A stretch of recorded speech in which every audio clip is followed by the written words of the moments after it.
Okay, so the broadcast will start in 12 minutes. And Pat, I'm going to mute myself and you are in charge. All right. Thanks, Okay, everybody. All right. Thanks, Amanda. all right, talk soon. Hi, everybody. Hi, everybody. We're going to start at the top of the hour. So just making sure we're good to go.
Hi, everybody. You're in the right spot if you're here for the Supportive Housing Fidelity Reviewers training. We're going to get started at the top of the hour in about 6 minutes, so just hang tight. For those of you who are on, if you can see my screen with the slide on it, can you write in the chat box to let me know you can see it? Or so I want to make sure you can see what I'm showing you. Um, and we'll get started soon. Hang in there.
So 2 minute warning, everybody. 2 minutes, and we're gonna get started.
All right. Good morning, everybody. Um, I'm going to assume that you all can hear me, and I'm hoping that you can all hear or see the slides. If you're having any problem seeing the slides that are up on the screen, please write in the chat box. We have two ways that you could communicate with me.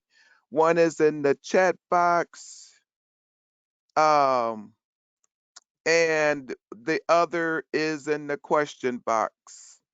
Um, so we're good to go. Um, but feel free to jump in, ask questions anytime you have a question. Um, and I'm going to start off with the question just to get to know you a little bit better. Can you tell me uh, how long well, no, we'll get there. I'm gonna start over. I'm Pat Tucker. I have worked in permanent supportive housing for over 20 years. And I've done, I've been a housing specialist. I've also ran programs, and then I had buildings. I basically um, oversaw over 2,000 units of housing, affordable housing. So I know permanent supportive housing. I actually dream about this stuff. Um, and I just am curious, does everybody know that this training is for those who may want to become a Fidelity reviewer at some point? Hopefully, that's what you came to do for this training. If I see yeses, um, yes, excellent. Um, so we're gonna get started. I see yeses, so I'm gonna jump in because this is gonna be an interesting day. We're gonna not do introductions because it's gonna be hard to do introductions. But basically, we're gonna go over uh, everything you need to know to be a Fidelity reviewer. It's a quick agenda up here, but don't worry about that because we're taking this differently. Um, I'm also monitoring the chat box. Um, and so I see people saying yes, and then I see no. If I want to learn how to provide training for providing services to those experiencing homelessness. What that's fine. I'm going to be training everybody here on how to do fidelity reviews. And in doing fidelity reviews, it's going to help you to also do better with your own program. So on a scale of 1 to 5, 5 being the highest, um, and 1 being the lowest, can you rate yourself and put it in the chat box and just tell me where do you see yourself on a scale of 1 to 5?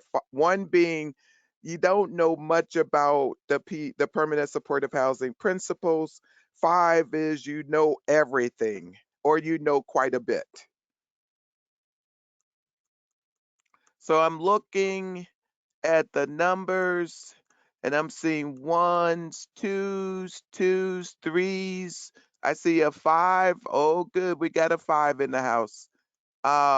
Another three ones, 2.5, 3 to 4, four threes. Okay, good. Um, Somebody says I don't see how to access the chat box. On my screen, there just just write in the question box. Don't worry about the chat box. I can see you in the question box, so don't worry about the chat box. Um, some ones, some threes. Um, see somebody you know nothing. So I'm gonna put that as a one. So we got quite a few ones. And so I'm assuming that the ones came to learn about permanent supportive housing, which is fine. I'll try to teach you some of that at the same time, but I also want to make sure that we respect the people who came here to learn how to be Fidelity reviewers. Don't worry about all of the PowerPoints and other materials we talk about. You will get those all sent to you. So if you're on this call, all of this information is going to be sent to you. So don't, don't write like crazy. I would take some notes, but you don't have to write stuff down from the PowerPoints. So I gave you a couple of places that you can go and download materials. If you see um, the WSIPP, that's a place that you can go and look at different types of materials that are out there. On the other side, you have the SAMHSA Evidence Based Practice Permanent Supportive Housing Toolkit. This toolkit is out there, and if you want to learn it, you can feel free to take it and look at it. Um, and that works well. So I highly recommend that, if there's questions, you can ask them on this, or you can um, you know, go and read and do some research, or you can ask me questions. I think on the first slide I had my email address. If you have a question, that's the best way to get a hold of me.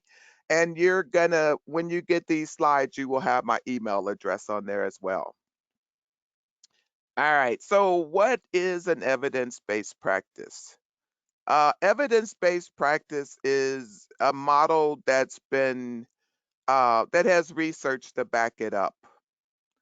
And it's kind of like having I don't know, a recipe that you can follow a recipe because it's written down. Somebody took the time to write down the steps. This is what an evidence-based practice is. It's something that somebody, based on research, wrote down the steps and the guidelines of how to do it. And there is a manual that has been created to help others to be able to do it. That's what an evidence-based practice is. Anybody should be able to pick up the materials and read it and then be able to follow it. So there are some basic, oops, my slides are going a little crazy. Sorry, my keyboard is very sensitive. There are some premises that you should know about and this actually, I'm gonna tell you that this is for all of the evidence-based practices around housing, or evidence-based practices in general. When you see that there's an evidence-based practice, there's some premises that are gonna be behind those evidence-based practices. And one is that the clients can make their own decisions.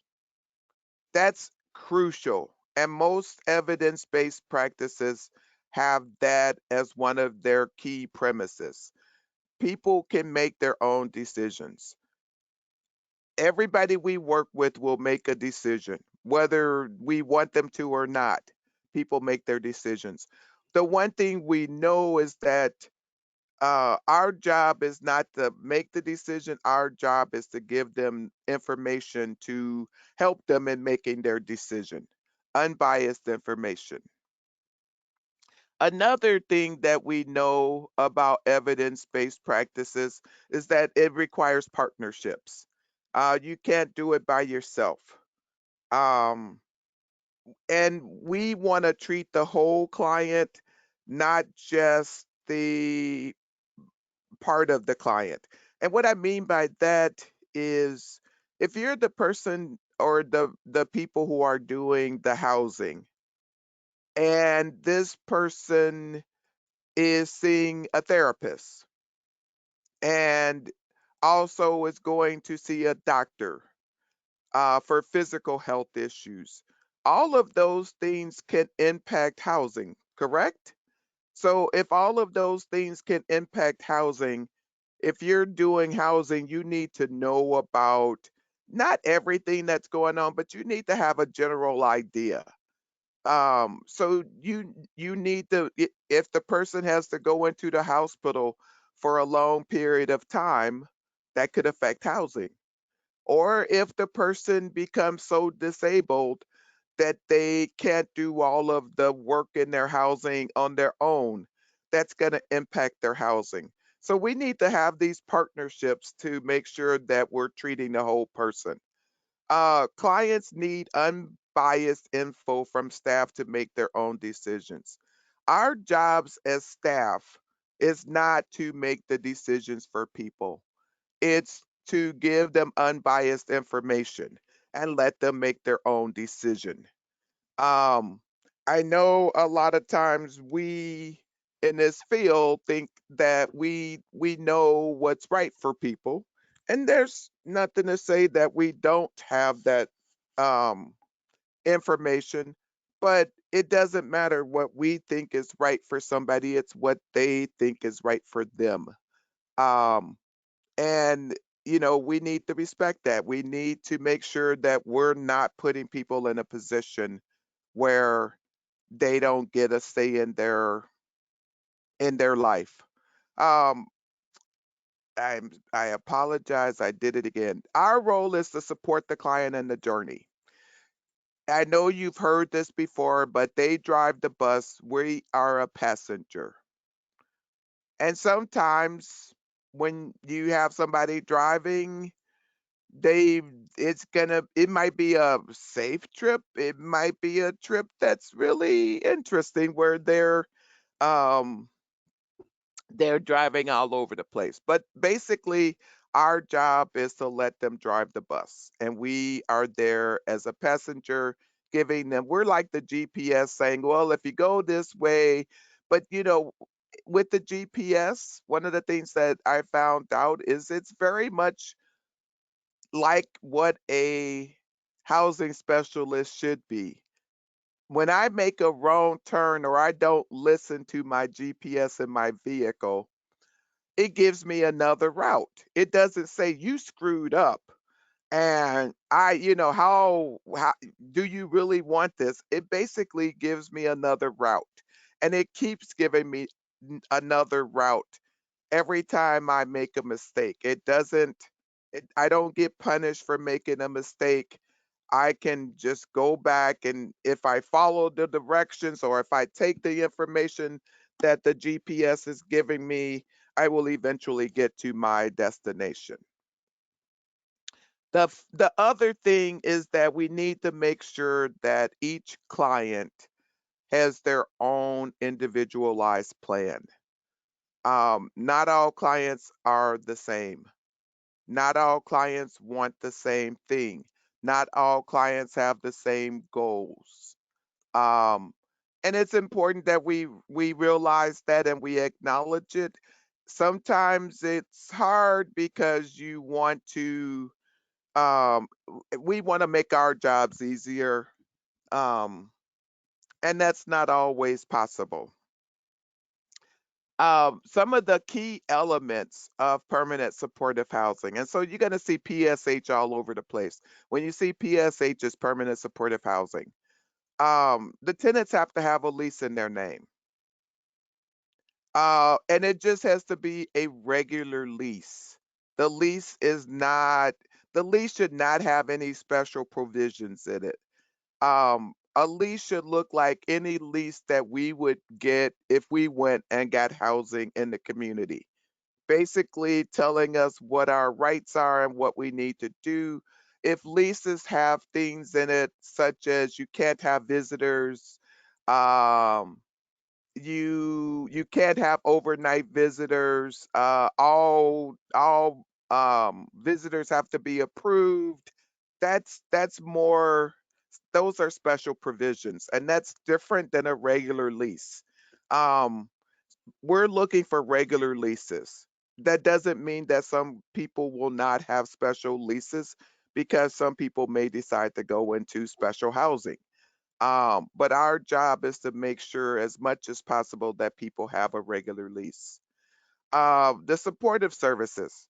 All of the services that you provide as housing specialists are should be available and accessible, but they're not voluntary and they're not required. So if you're working with a person and they say, "I don't want to see you anymore," we can't evict them from services or from the housing. We can't evict them. The housing needs to be separated from the services. So if as long as they're following their lease, they should be able to stay in their own apartment. Um, and that goes, they don't have to listen to us. Um, the rules in the building should be the same for everybody in the building. It should not be that some people have one rule because they have a mental health issue, and other people have another um, type of rule. All rules have to be the same, whether you have a disability, a physical health disability, or a substance use issue, or a mental health issue. Rules need to be the same. The housing is not time limited. And what that means is that as long as the person is following their lease, they can maintain that housing. As long as they're following their lease and the landlord uh, um, is okay with them continuing in that place, that's fine. But the lease does limit them to every year, but the lease can be renewed. Hold on, I'm seeing um I saw a question. Um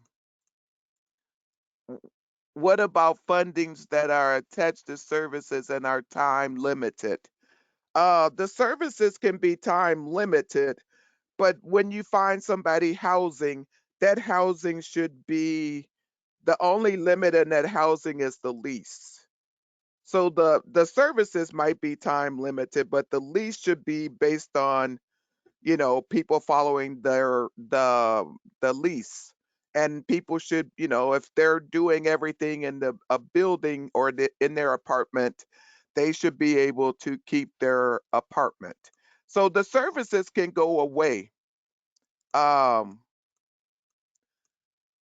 but um, but the housing should remain as long as the person is following their lease.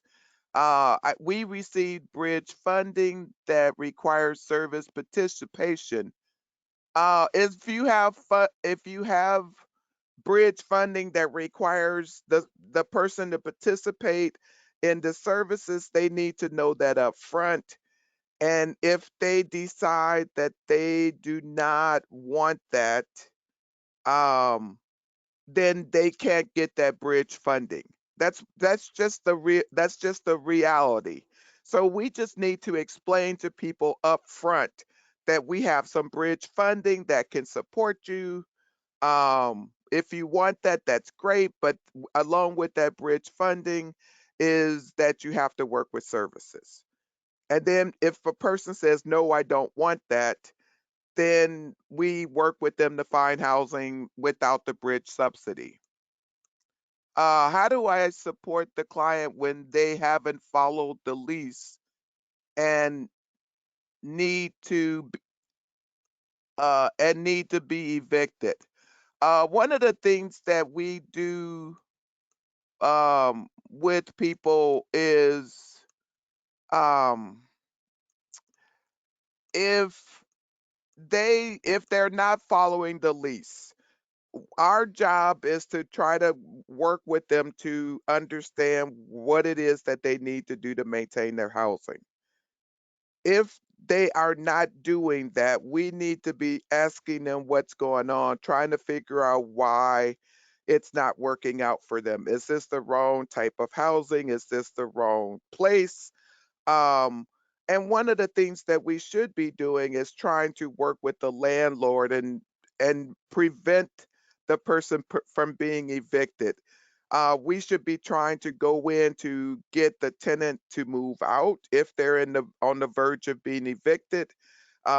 We don't we try at all costs to prevent evictions on people's records because that makes it harder for them to find the next housing or the next place. So we have to have those types of discussions with people. Let them know that if, we will work with them to try to help them find another place, but if they don't, um, then they may get evicted. And if they get evicted, it's gonna be hard to find the next place. So we have to give that information. Somebody saying, how do we help people who see the permanent supportive housing as a stepping stone versus something permanent? I say if it's a stepping stone, that's fine. Um, with that stepping stone, I'm assuming that people are going to be wanting to work, or if this is an issue about the services, if people can maintain their housing without the services, great. If they don't want the services, that doesn't mean you don't check in with them on a, every so often check in and say, hey, how are things going? Just checking in, not trying to harass you, but just want to check in. um and we also have to remember what we've promised the landlord. If we promise the landlord we're going to be there, then we still need to be there, and we need to make things happen by trying to work around that. Um, so somebody saying with that with their program, um, if the funding, if they don't take the services, the funding goes away and they lose their, I'm assuming they will lose their housing assistance. And if that's the case, we let them know up front that that's the case. They need to know this before they move in. And once they move in, they can't say they didn't know what the deal was. And we try to work with people, but it's important for them to make that choice before they move in, that they know what they're getting into. So we need to make sure they understand. We explain it to them and we ask them if they have questions. We make sure that they understand what they're walking into. And if they say, yes, I want it, then we help them get the housing. Here's the other thing you need to remember is that sometimes people are not going to make it in the first place they get into. Um, and that sometimes has nothing to do with us. It has to do with the person. I've known many of people who've chosen a place and then realized they chose the wrong place to move into. That is fine. People get to make that choice. We are there to help them find the next housing and hopefully not burn the bridge with this landlord. So we have to be very good at not only communicating with our clients, but also communicating with the landlords. And so, it's nobody said this was an easy job. And it's going to be some difficult parts in there. You're going to have difficult situations where you're going to have clients who don't want to see you and who are in trouble with the landlord, and the landlord saying, you promised me that you were going to be here, and you're saying, I did and I'm trying, but the tenant doesn't want anything to do with me. we still owe it to that landlord and that tenant to keep trying to work with them to make this happen. And sometimes that means negotiating with the landlord, saying to the landlord, I'm going to work with him to get him out of here because I don't want you to end up having to pay court costs. Because every time you evict somebody through the legal, if you have to go through the court system, it costs money. And so we say to the landlords, we don't want you to have to evict them. We don't want an eviction on his record. Give me a little time and I'm gonna try to work with him to find some other place to for them to live. Um, I wish we did better about letting people see the apartment and building they would move into, just like anyone else who is searching for an apartment.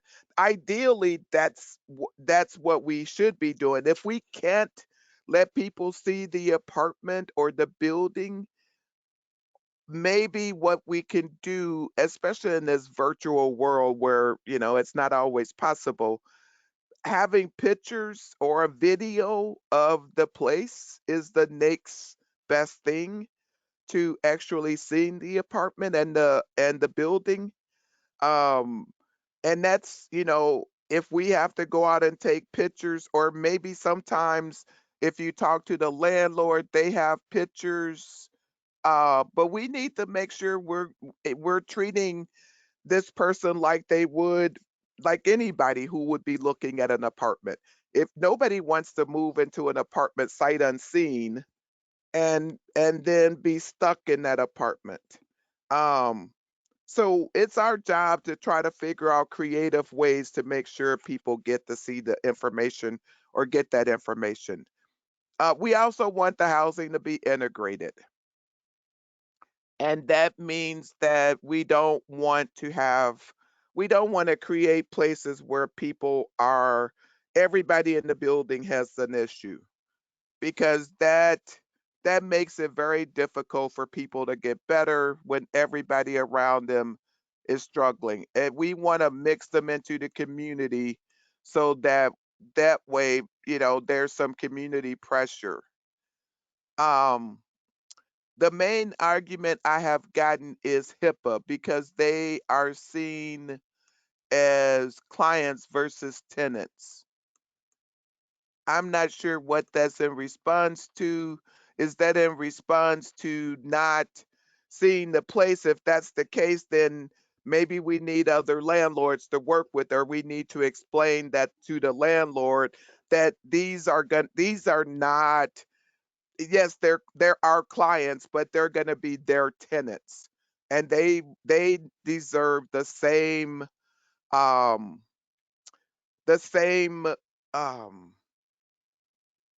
I'm not thinking of the word, but they deserve everything else that anybody else would get.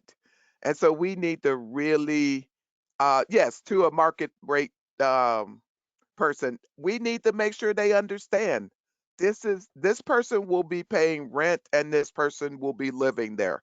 They do not get to treat the person like a client and not a tenant. And we have to explain that up front. We can't let landlords take advantage of the people that we're moving in, because guess what? It's going to fall right back in our laps when we have to find them alternate housing or find them a different place that they want to live. So it's in our best interest too, as staff, to make sure that we are advocating with the landlords and making sure the landlords are respecting our people and not saying, oh, well, they're a client. This is better than being on the street. Everything might be better than living on the street, but people still deserve to be able to choose where they want to be at. We also need to make sure we have some affordable options in there. This always confuses people, and I'm gonna tell you this: having a housing that's affordable is crucial. If you can't get a bridge subsidy, or your agency hasn't figured out a way to get around this, what we need to make sure is we tell people that, here's an affordable option, and if that um but it may not be ready for 2 years because there's a wait list.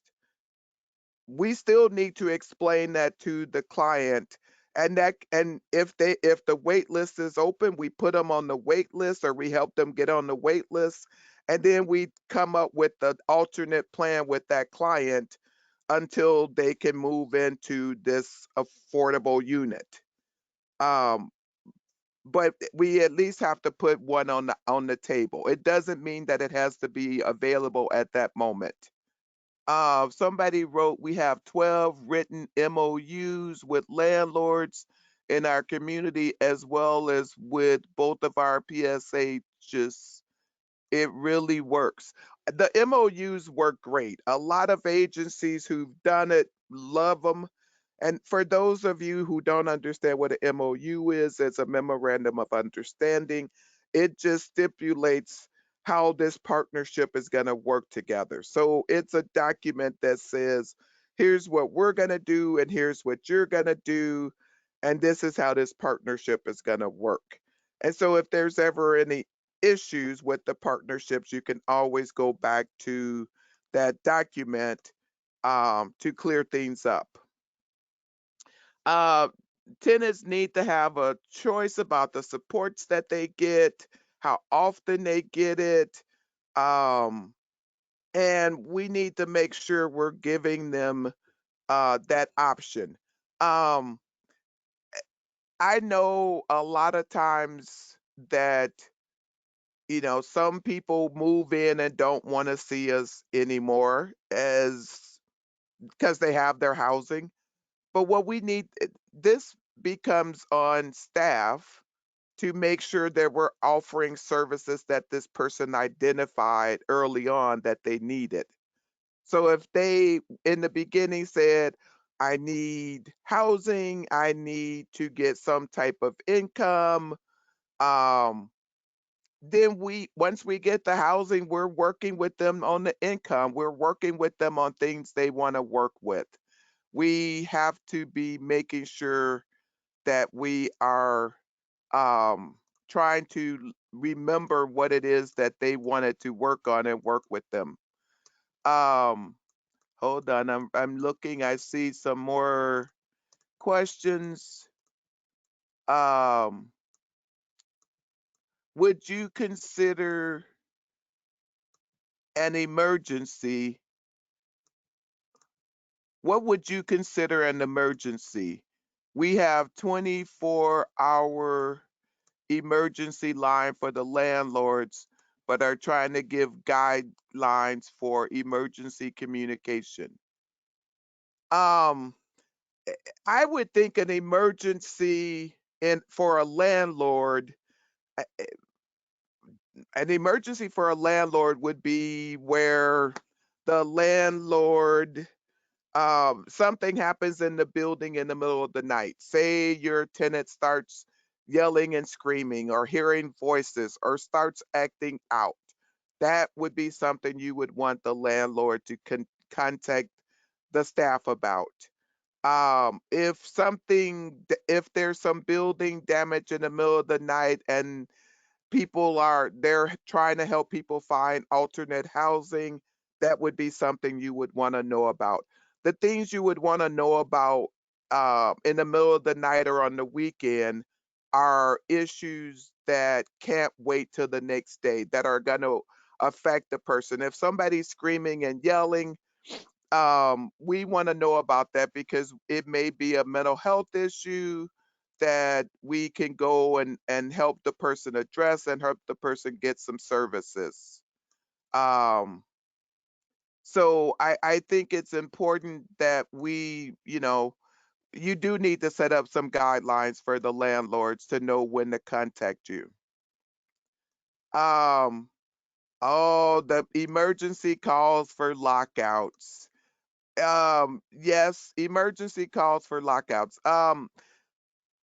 One of the things that I always did with people was try to help them come up with a plan of how they would prevent lockouts, because most landlords charge for lockouts because it's the person's responsibility to keep their key and keep it safe. One of the things I recommend to people is figuring out a way to keep an extra key. Can they give an extra key to a neighbor? Or can they give an extra key to a friend that they know they can get in contact with? I try to make sure that before people move in, they have a plan about what they're going to do if they lose their key or if they get locked out. That's something that we need to help tenants learn and help them to understand that they need to keep that key. If they can't keep the key, then and they lose the key, there's not much we can do. Services should not be holding on to keys for people. If the building belongs to your agency, the property manager should have a key. But services should not have any keys to people's apartments. Period. It puts you in at risk for having somebody say that you did something with their key. And if your agency decides that they want to hold on to keys for some reason, I would make sure that those keys were locked up and that only certain people had access to those keys, and that you had some procedure in place to manage those keys, to make sure you know who is using the key and why are they using that key. And there should be a good reason, like, we suspect something is wrong with the person, or the person, somebody has a special issue that they have memory problems and can't remember the keys. um but we really need to be thinking about, we don't want those keys. We don't Services don't need those keys. For those of you who think, well, these people need help, your therapist doesn't need your house key. They're not going to come to your house. We should not be going into people's units without their permission unless it's an emergency. And if it's an emergency, that needs to be it needs to be determined what's an emergency. An emergency, in my estimation, is somebody who hasn't been seen for a long time, hasn't been picking up mail, is not answering their phone, and I'm concerned about them.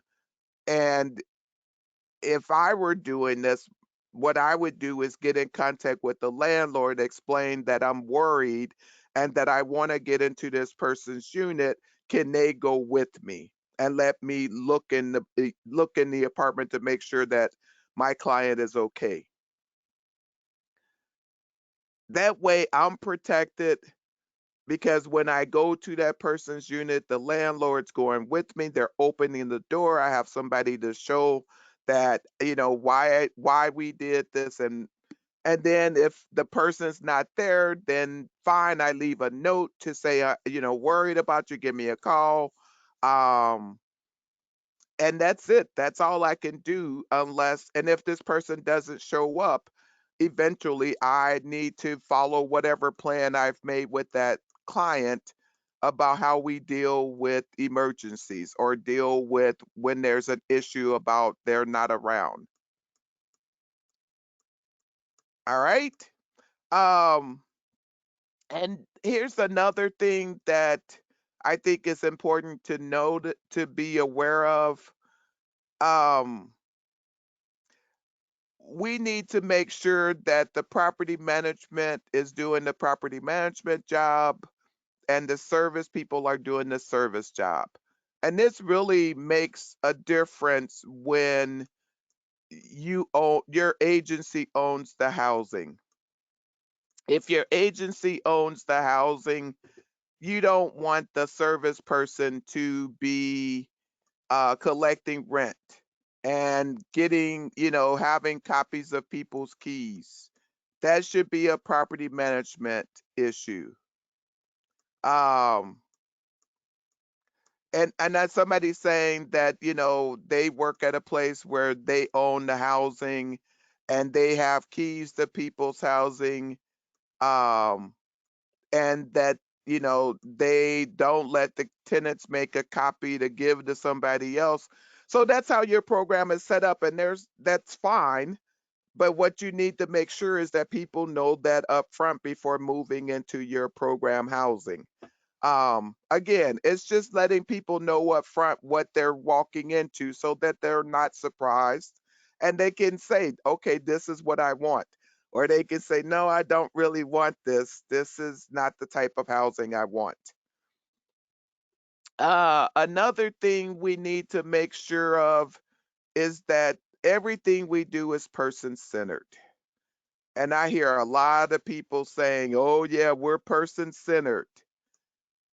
You need to make sure you're person centered.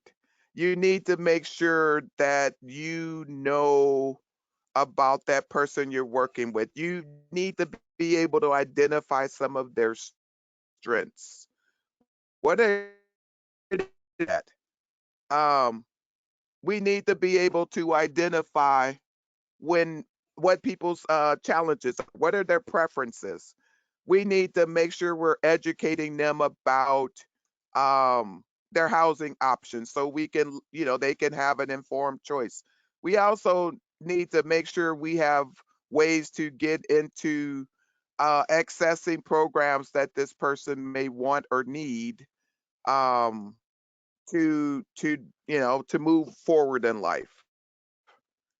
Informed choice, informed choice, and I don't want to harp on this, but I always feel like I have to, means that we give people information, unbiased information, and we let people make their decisions based off of that information. It's not a one-time thing. We need to make sure that um people are getting the information, and it can be over and over again.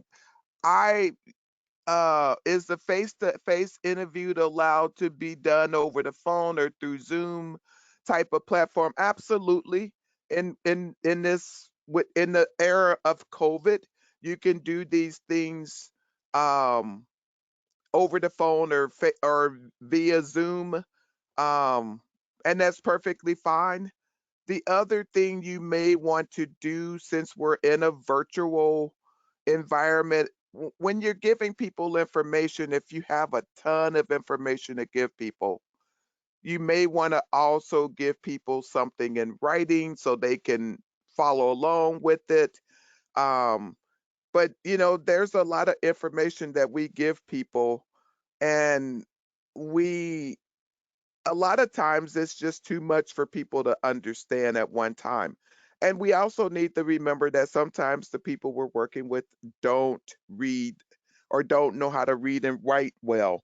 And so when we're communicating, we need to make sure that we're thinking about whether or not, can this person read and write? Have I ever seen this person read and write? Sometimes you ask the question and the person will say yes, they can read and write because they're too embarrassed. um it's We still need to make sure we're getting people information and we're getting it to them in a way that they can understand. So we may need to say some things over and over again, and that's fine, because our job is to make sure we do that. um the fidelity assessment, people think that this is some type of audit.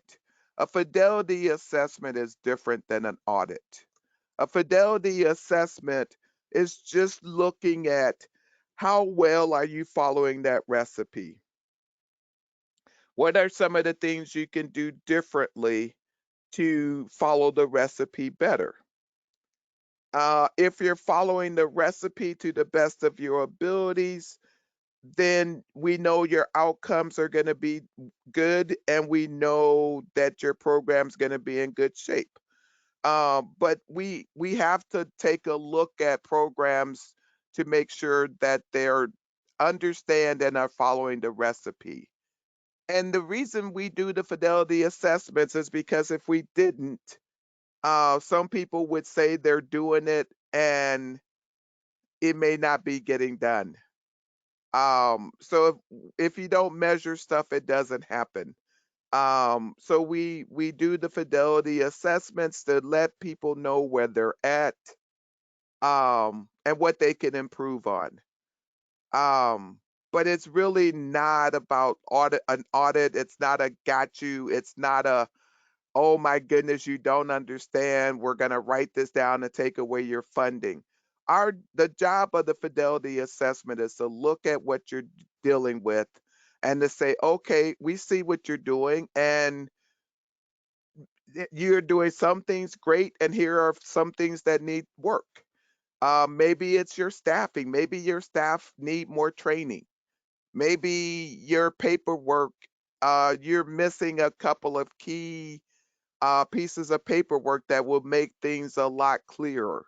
Maybe it's documentation. Your staff aren't doing a good job of documenting what they're doing, um, and that's going to affect your program. All of these little things will affect your program, um, because it's if somebody's not writing and taking good notes, if they're out sick or something happens to that person, the next person needs to be able to come and figure out what's been happening. And if they read the notes and still don't know what's going on, that's a problem. And that also makes us look like we're not communicating between each others. So that client is going to also pick up on this fact of, why do I have to tell you everything again? I just told this other person all of this information. We don't want to have that. We don't want to have the clients losing confidence in us. We don't want to have landlords losing confidence in us. If you write down about some landlord wants to talk to you at least once a month, and they want to talk to you on the before the 5th of the month because they want to make sure that rent's paid and everything's good and dandy. And if you don't write that in the notes and the next person comes in and doesn't know this, then that landlord is going to be one of those landlords that we may lose because we're not doing what we promised we were going to do. So we do the fidelity assessments because we know that this is about continuous improvement.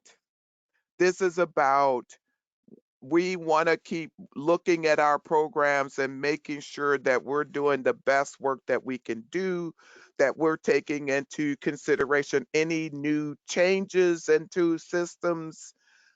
We need to make sure that when we bring on new staff, that they get trained, and know how to do it. So basically, we do the fidelity assessment. It's just an impartial way to let people know what parts of their programs are working well and what parts could use some work. Um, we're gonna keep moving. At some point, we will take a break because I know there's a lot to go over. Um, do people know the different dimensions of permanent supportive housing? Or are you still learning the dimensions?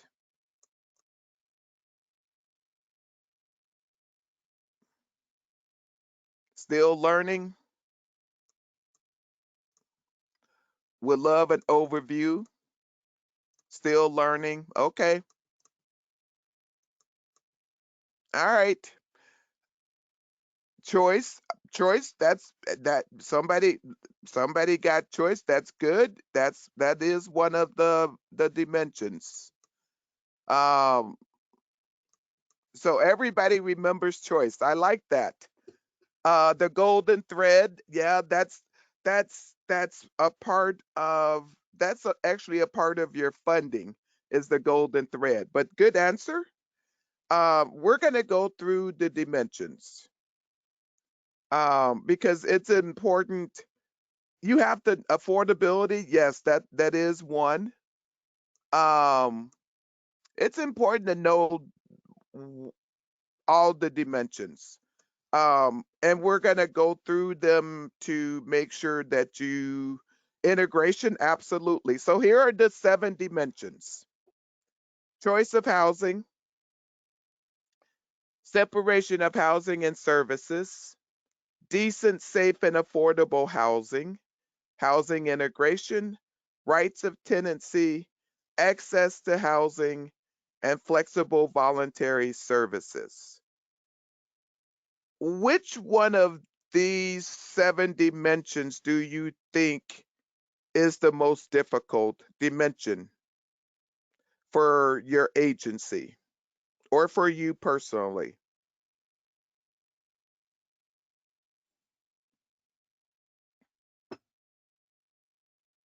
Choice, choice and housing integration, access, choice. See a lot of choices. Separation of housing. Separation of housing tells me that you have your own housing. Affordable. Oh, yeah. I yes. Um um for our agency, because of the type of housing we have, our separation of housing and services is something that is, yeah, that's going to be difficult when you, especially when you have your own housing. Separation is difficult. I'm going to go through all of these choices and we're going to make sure we talk about them.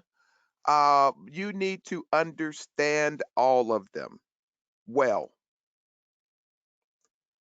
So, choice of housing. Choice of housing, if we were together, we were all in the same room, I would split you up into different tables and I would sit you down and have you come up with the different types of choices. So what are some types of housing? Give me some choices as to types of housing. Market rate, section 42, section 8, affordable, mhm, tiny homes, section 811, section 8, group home, apartment house, roommate situation, um, scattered sites versus permanent supportive housing with services, shared living situations, sober housing, transitional housing, clean and sober housing. All of those are valid choices. Family group homes, those are all choices. And depending on where you work, you're gonna have some of these options. There's the Oxford housing, assisted living, um, whatever is in your area are the choices of housing that you need to put on the table for that person.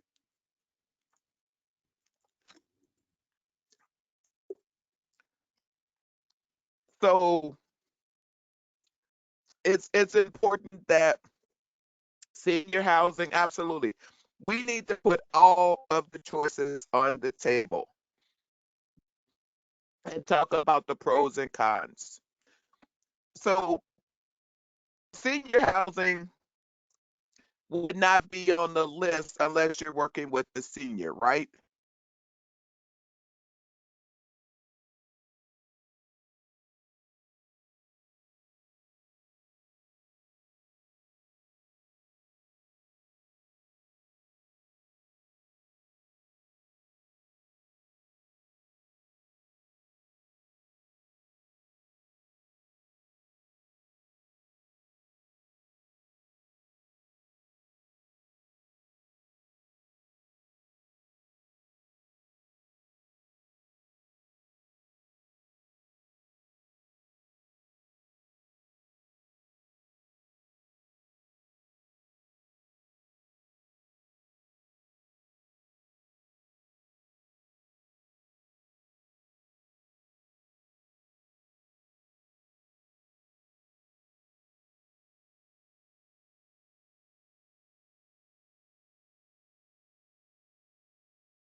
Hello? Can you hear me?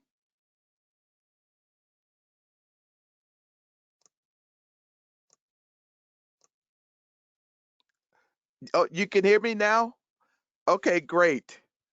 Ah, okay. I don't know why we lost audio. Whew, that was tense. I'm sorry. I did nothing on my end. I don't know what happened. I apologize. Um, so one of our things that we have to do in all of this is make sure that we are putting all of the housing options for people on the table. So, and we need to make sure that we give them the pros and cons of each option. So, if one of the options that you put on the table is Oxford housing, we need to let people know what to expect. What does that type of housing look like? What can they expect from that type of housing? What should they, if possible, sit down with them and make sure they understand everything there is to know about that type of housing. And if they want that housing, then we document that. Does that make sense? Can you hear me now? You still don't have audio? I'm seeing somebody still has no audio. Um, I'm hoping that you can hear me now. Okay, I see you can hear me now. Okay, great. So that's one of the options. Another option that we sometimes don't think about is choice of living arrangements. What I mean by choice of living arrangements, it it is people can choose who they want to live with, right? So one of the options, so we need to put that on the table. We need to ask people who do they want to live with. Sometimes people may say, I want to live with my boyfriend, or I want to live with my girlfriend, or I want to move a friend in. That there's nothing wrong with that.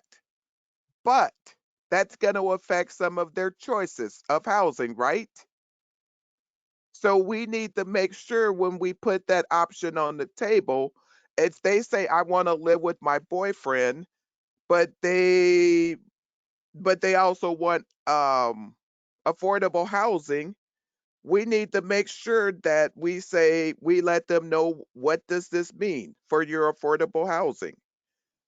Sometimes people can't be with somebody else and move into some affordable housing. Some affordable housing options are not necessarily for everybody. Um, so if that's one of the options, if they say I want affordable housing, and you say to them, okay, but you the affordable housing we just put you on the list for, you could only live in it by yourself. Everybody who moves into that type of housing has to be has to meet the qualifications of living in affordable housing. Then that's we still are giving them the option. And that's our job, is to make sure we're giving people the option. And if we give them the options and we give them the information up front, hopefully people will stay in their apartments or their housing longer because they had the option. There's no guarantee that they will, but more than likely people will stay longer if they have that option. I got one person saying they can't hear me. Patricia, can you hear me now, or are you still having problems hearing me? I don't I see that I have, it's telling me my audio is fine. Um and I don't know if that was an old message that just popped up or if you really can't hear me now. All right, I'm going to keep going. I'm going to assume that if people can't hear me, that they'll let me know. Okay. All right. Okay. So I appreciate everybody working with me to get back on the call. So that's choice. Choice is you get to choose where you live and you get to choose who lives with you. Now, some of you may have if you have your own housing and everybody moves into that housing, you may be stuck. Um, oh, somebody left and can't get back in. Um, I don't know how to get you back into the meeting. Um, so if somebody's still not able to get back in, we'll have to work on that. So choice is not difficult as a concept. What makes it difficult is that people feel like they have to have all of those choices available. That way they can they can't tell them the choices. Um, you can put all choices on the table. And if a choice is not available now, you tell the person that choice is not available now. But I'm letting you know because I want you to have all information. You may want this choice at some point. You may decide that that's really what you want and you're willing to wait to get in there, or you're willing to take something right now and wait to get into your first choice. Choice is important, so we need to make sure we're giving people that choice. Now, the separation of housing and services really becomes a bigger issue if you have your own housing. Um, you really need to have services be separate in a separate office, having separate files, having separate everything. And the people who have their own housing, those roles can get blurred. If you're not able to separate out the services and the housing, that's fine. And let me tell everybody one thing that you may not know. Nobody ever gets a perfect score on Fidelity. Anybody have any thoughts about why you can't get a perfect score? Anybody think why can't you get a perfect score? Everybody wants a perfect score because people have choice. We're working with people, and those people that we're working with get to choose where they want to live. And yeah, every program is different. And that's another, I think, Donna, you're bringing up a good point, is that all programs are different. I've seen programs where they're like, we can't give choice because there's no housing here to give choice. So we're going to move everybody into our place and we're going to forego choice. You can forego one whole dimension and still be doing permanent supportive housing and still be in compliance with permanent supportive housing. The thing is that you want to control where you lose points. If you know you're going to lose points around separation of housing and services, you need to do everything else really well, and you can still um, meet Fidelity. So it's important to recognize that you're going to lose points, but you need to make sure that you are finding other ways to not lose points. The client to staff ratio is an issue. You know what? When at some point we're going to talk about ways to deal with the client to staff ratio.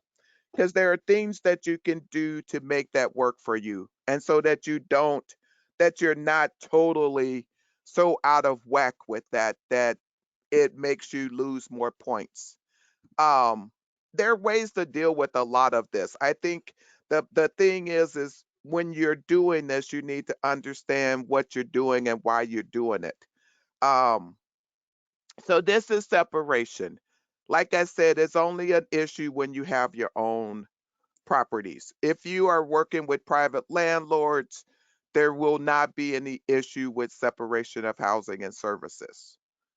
Um, unless you make it a issue.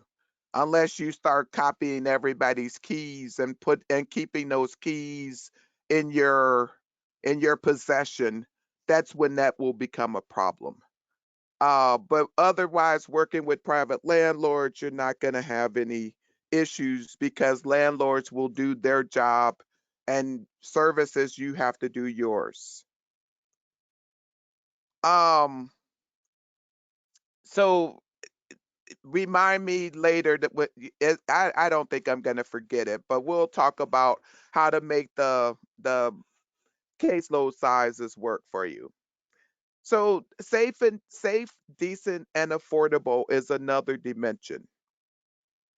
In that dimension, it is important that the housing meet housing quality standards, HQS. If it's affordable housing, we assume it's met HQS because of all affordable housing. If there's some type of subsidy with the housing, there's going to be somebody paying attention to the quality of housing. If it's private housing, there is a form, and I'll make sure that you get access to those forms. But there is a form that's on the computer that you can use to do your own HQS. It's an informal HQS, but that will count as well towards making sure a place is affordable and safe and decent. The HQS, that inspection form is fairly simple. You don't have to be a pro to do it. What you need to do is walk through an apartment and you need to make sure outlets work. You need to make sure smoke detectors work. You need to make sure the lights work, the stove is working, the plumbing is working, that people can open the doors and open the windows. Those type of things. Those are not complicated to do your own assessment, and the forms are going to be on the computer, and I'm going to make sure that everybody has access to those forms.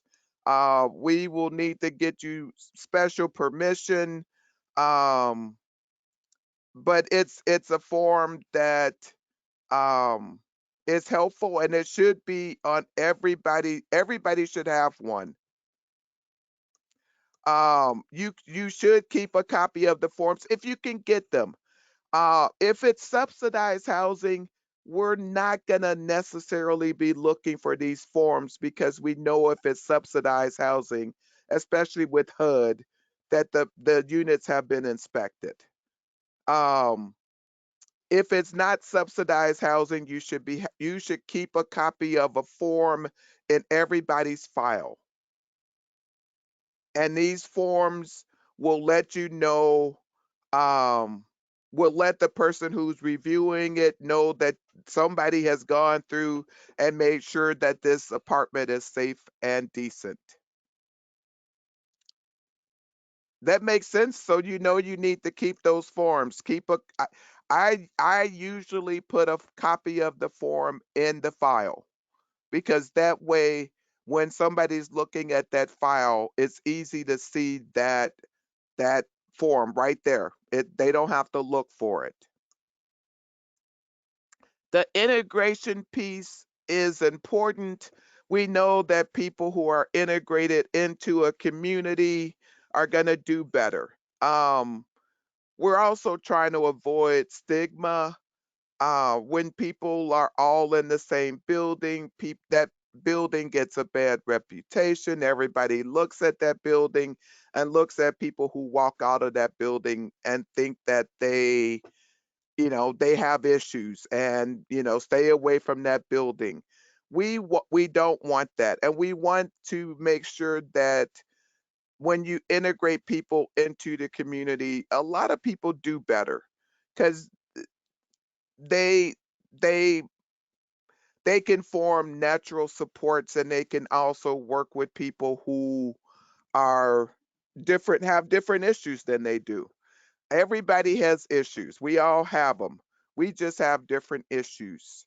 And I think when you put people who have, issues into a community, they will eventually figure out how to live in that community and be a part of that community. When you put everybody in the same building, there's a tendency to start feeling sorry for yourself for not wanting to do anything to move up or to move on or to continue working on yourself. So that's the housing integration piece has been proven that it helps people to be in a community where they're just one of the people in the community. Rights of tenancy is an easy one. This is an easy one. You should all be able to get a high score on this one. All we ask that you do is get a copy of everybody's lease. Everybody's lease should be in their file or should be in your office somewhere. We need to see people's leases. That's the only way we know if it's a standard lease or if we know if it's one of those special leases that has that tenancy is contingent on the person uh, in this program or participating with services. But even if they are in a building that they have to um work with services, you still want to keep copies of the lease. Copies of the lease show us that people have legal rights to an apartment. That's the only way you have a legal right to an apartment is if you have a lease. So if you are working with people and they're moving into housing, ask them for a copy. Can you make a copy of their lease? Put a copy of that lease into the file. And every time they get a new lease, you can put that copy of the lease into the file.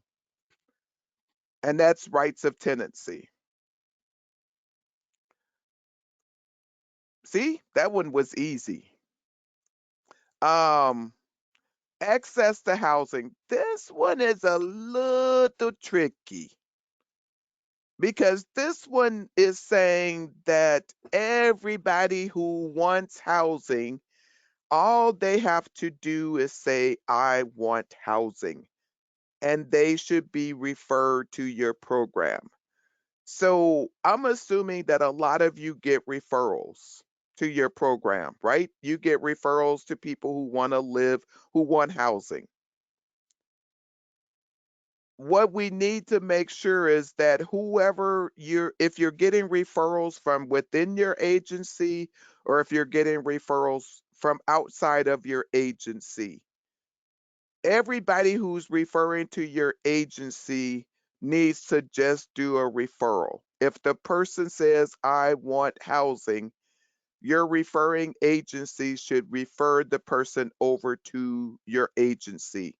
They should not be forced to prove that they're ready for housing. When I first started working in the field, which is probably older than a lot of you, we thought we had figured out if people were ready for housing. And so people had to have clean time or time where they weren't using drugs or alcohol. We had people they had to have somebody vouch for them. It didn't work. Though there, we had different types of housing, and it all looked the same. There is no, and yes, you're right, Lisa. Housing is healthcare, and we need to start that. We need to make sure that our referring partners know that.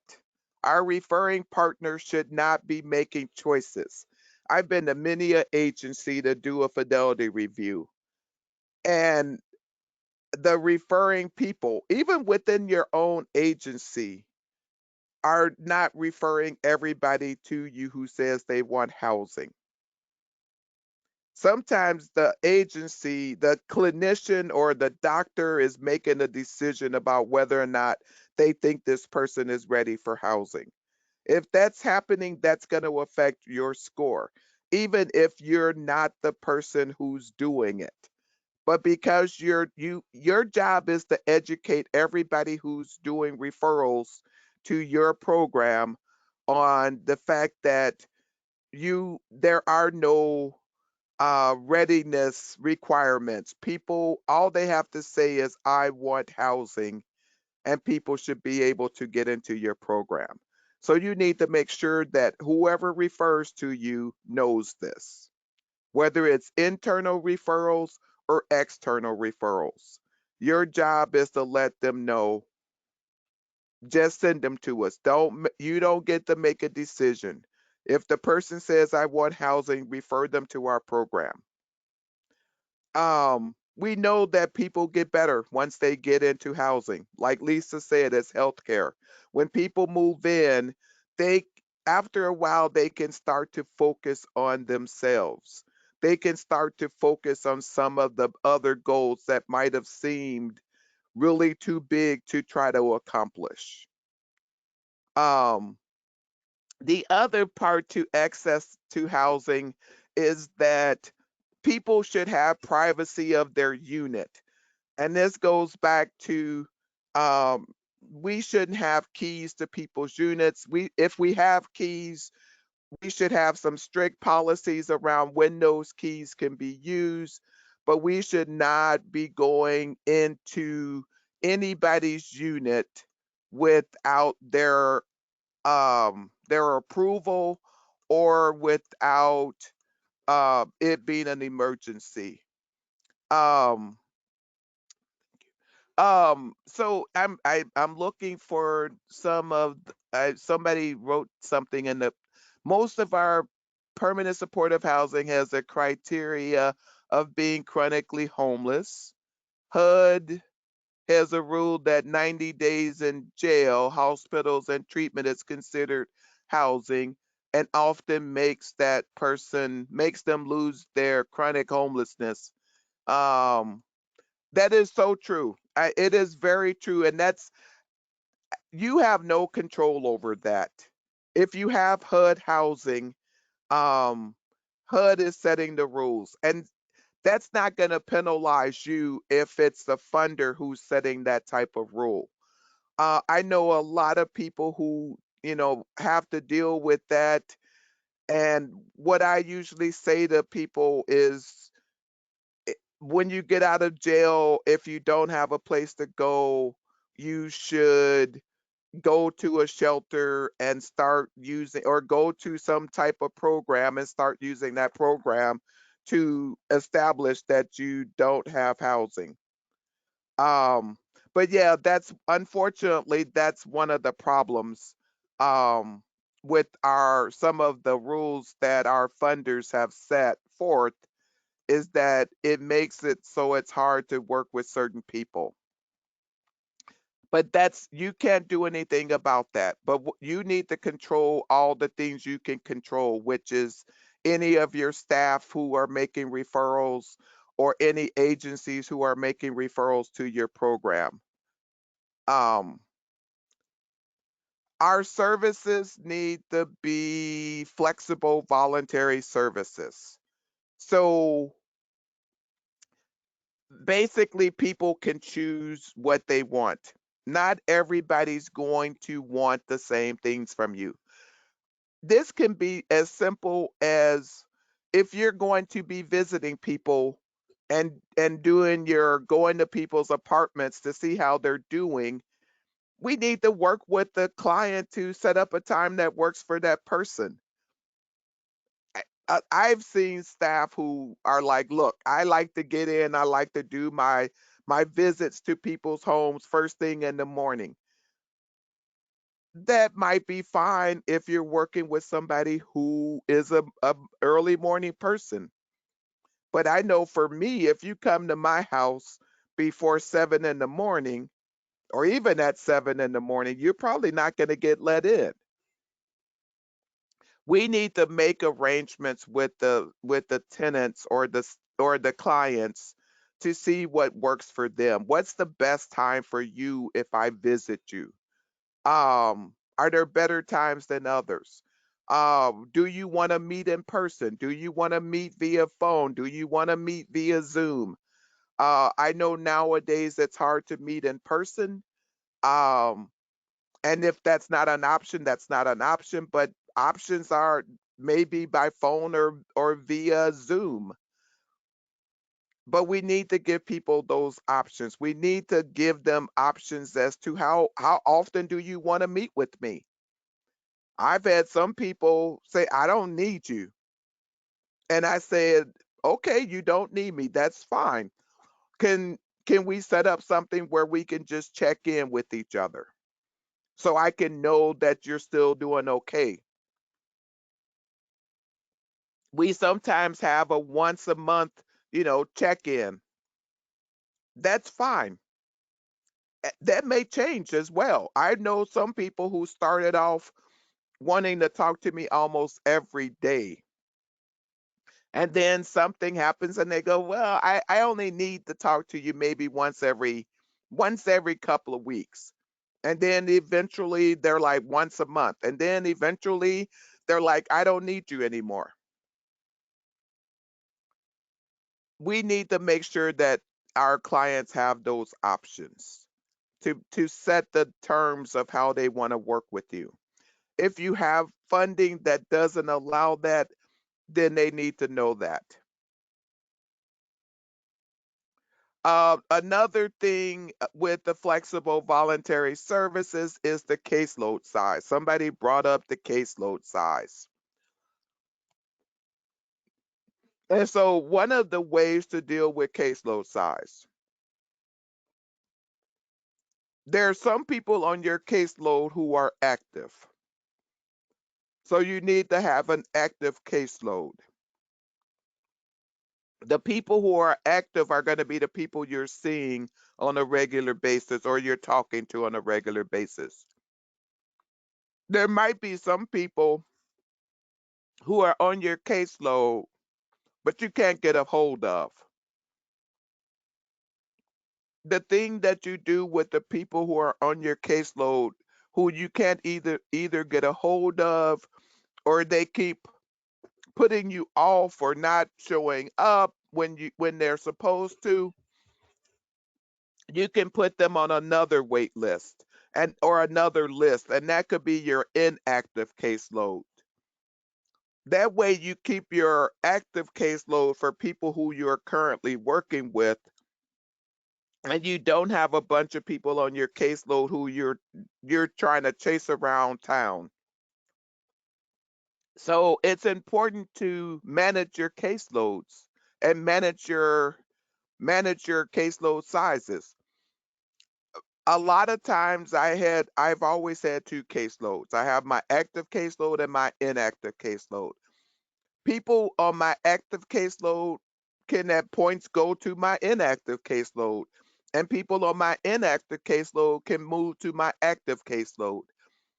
That way I can keep my caseload at a manageable size and that I can actually deal with. So, if you have more questions around the caseload size, oh, do you want to know what's the caseload size for a housing specialist? Anybody know what the caseload size is? Anybody have an idea? 25, 15 to 1, 14, 30, 20 to 30. I'm getting a lot of answers. 25, question mark. Not sure. Um, I see a lot of 20 to 30, 30, 14, 15. The caseload size, the optimal is 15. You can go up to 20, you can go up to 25. If you go up to 20 and 25, you start to get into places where you may be stretching yourself a little thin. You definitely don't want to go up to 30. You go up to 30 and oh, 35 to 1 is too much. If your caseload is 35 to 1, what you need to do is go back and look at whether or not all of those people are active. And if they're not all active, then you need to develop two caseloads. And if you have a supervisor, I would talk with my supervisor about how to manage our caseloads. Um, because that's gonna be important to manage those caseload sizes.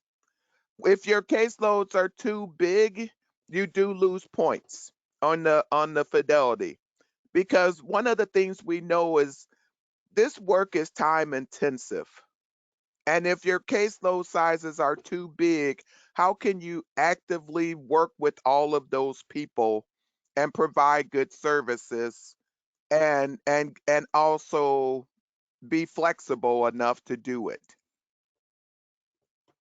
So you want to really make sure um, that when you're doing this work, um, you know what a good caseload size is. One of the things I'm going to do, I'm going to switch out what I'm showing you and and switch to a different thing. I want to show you what, and now I'm just trying to figure out how to minimize this screen um to show you another screen.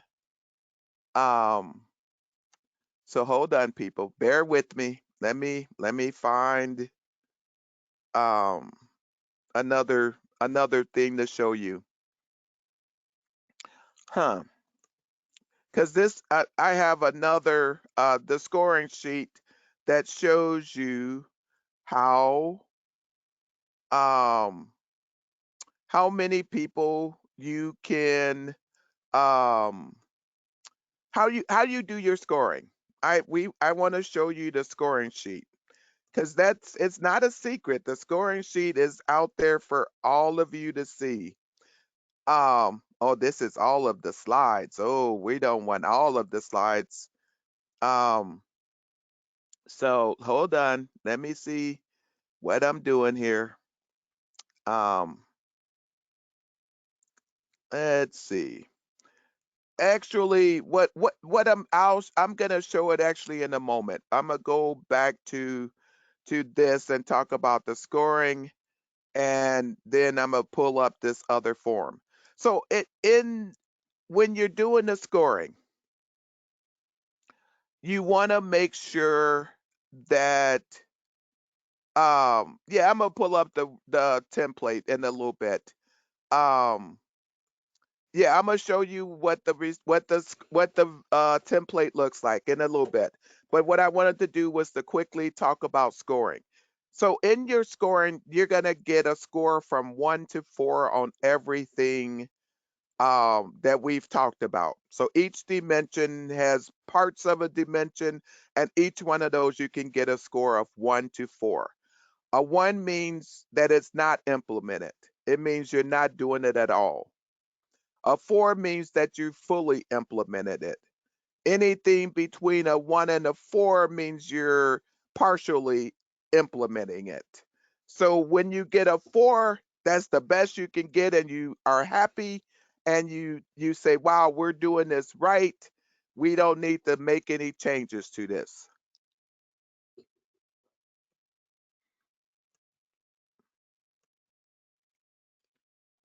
When we're doing the scoring together, we're doing scoring and we're doing it based on consensus scoring. So if you've ever had a fidelity review, you have multiple people doing it, more than likely. And what each of those people are doing is different parts. And then they meet together and they decide what the score is. Sometimes people don't always agree on the score. And this consistent scoring, we sit down and we talk either virtually or in person and decide on what the score should be for each dimension. So it's basically looking at it from different perspectives. The highest possible total score you can get on this is a 28. Nobody ever gets a 28. Um, so when you're doing, um, now I'm gonna go to the score sheet so you can see the score sheet. So I got a lot of documents open, um, to show you, um, what it looks like, and you can make your own decisions about, well, I know I opened the document. Sorry, I'm looking for this document, um, to show you what the form looks like. And I might have to go back in here and bring it up again. Um,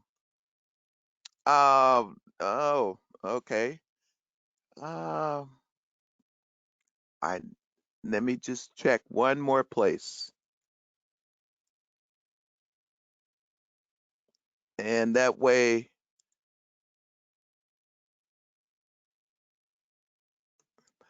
all right, let's see.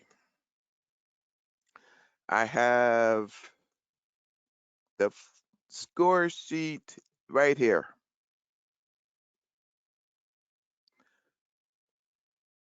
Oops, that's for an actual one. You don't need to see that one.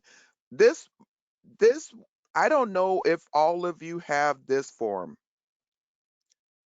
This form is very helpful before you have a fidelity review. This is a way to track all of your information. And if you don't have this form, what we will make sure is that you get access to one of these forms. I highly recommend it. I'll make sure you get this form as well. It's a way that you can track all of your work. And it's if you notice, this goes and it has drop down boxes. So if you look at right here where it says type of housing, it goes into different types of housing. So all you have to do is click on one of them. It's hopefully to save you time. It also goes into some of the things that the fidelity reviewers will be looking at, such as what is their monthly income? What is their monthly rent amount? That's how are you going to determine if they're paying 30% or more? And then the worksheet will do the math for you, which is amazing. Um, it also asks about subsidies. Is there a lease agreement? Is there an HQS? This form is an amazing form.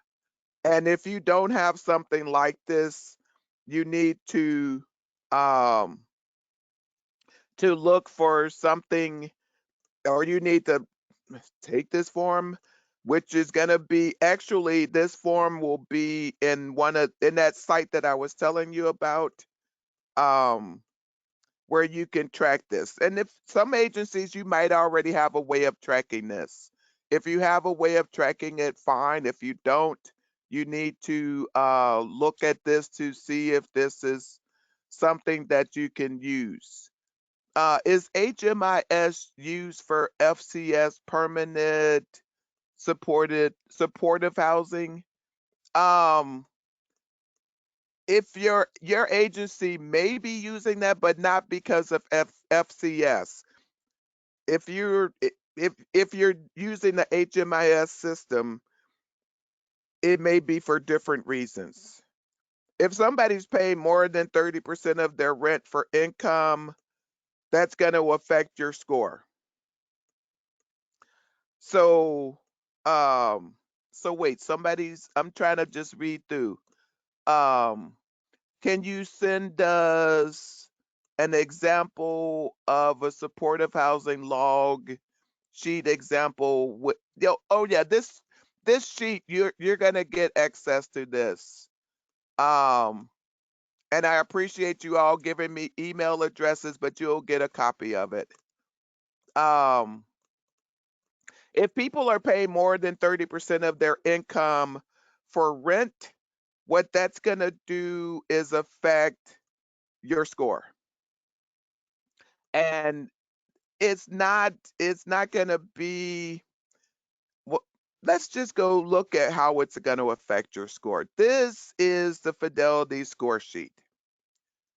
Can you all see this? Hopefully you can see this and it's big enough for you. Um, we're gonna take a break. We should probably take a break now. How about that? How about we take a 15-minute break? Um, and we'll come right back. So 15 minutes in my time, let's see, your time, it's about 10:39. Okay, 10:40. We're gonna be back here at 10:55. So take 15 minutes and we'll come back and I'll make this bigger and we'll keep talking. Take 15 minutes. See you in a bit.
Hi, if you're still there, we're on break now, and we will be coming back from break in about 4 minutes.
We're gonna get started in about a minute.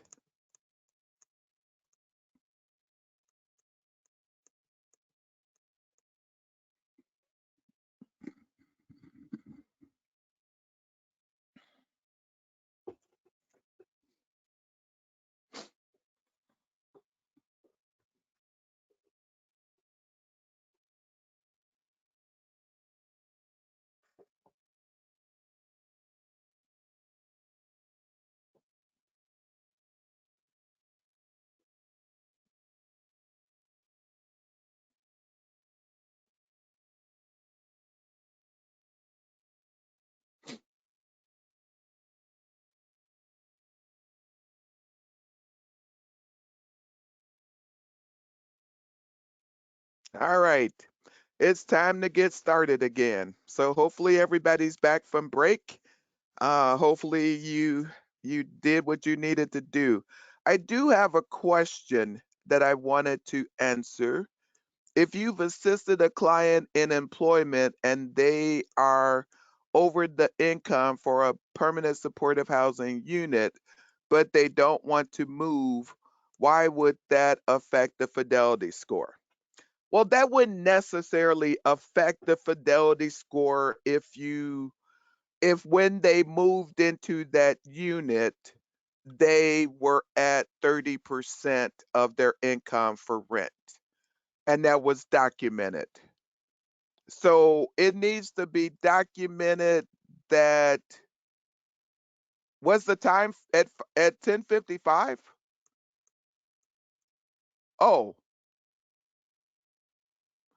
oh, it might be at 10. No, you're right. It is at 10:55. I'm sorry. I'll wait. I got 4 minutes. Sorry about that, everybody. I forgot what I said.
I got a question, and while we're waiting, do you know when there will be an overview of FCS Homeless Services 101?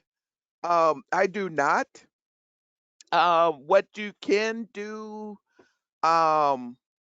is email either Amanda or Kimberly um, and ask them that question. Um, I don't have that information. I apologize. I'm sure there will be another training coming up, but I don't have the answer right now.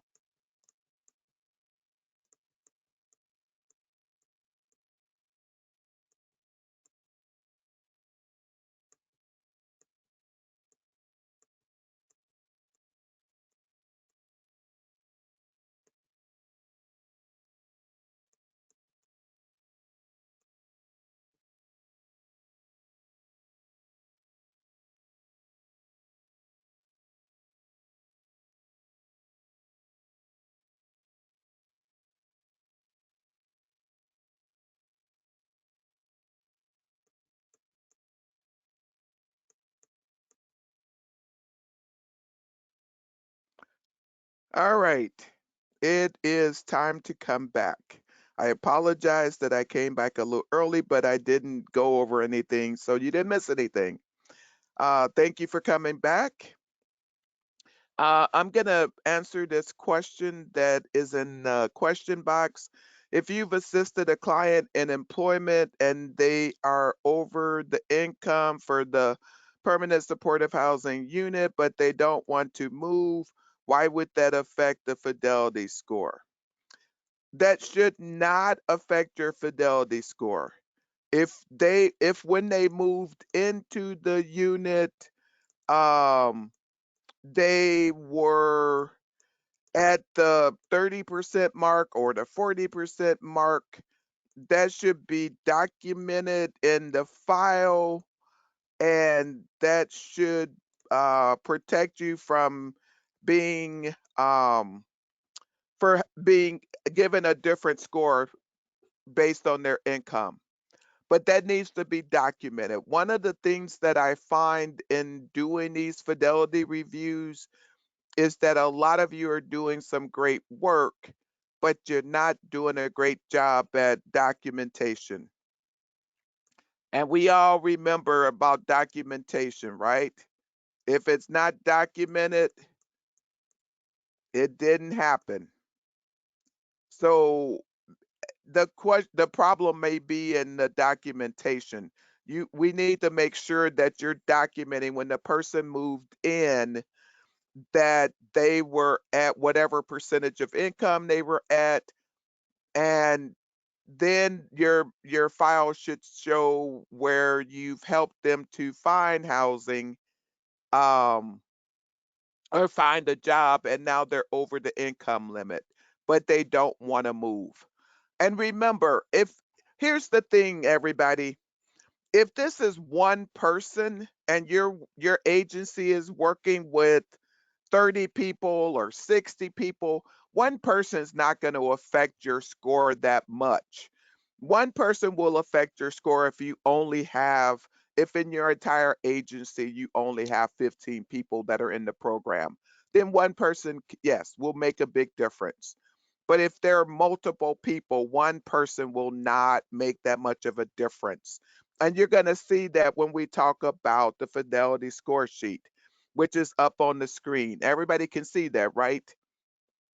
So if you see, and I'll make it just a little bit bigger so everybody can see. But if you look at this, um, what you're gonna see, I'm just making sure that there are no other questions. Um, and if I didn't get your questions, I hopefully will get to your questions. But if you look at the housing options, there are two parts to this. So you're going to get scores for whether or not tenants have choice of type of housing. You'll get a score for that. You'll get a score for whether or not people had real choice of their housing units.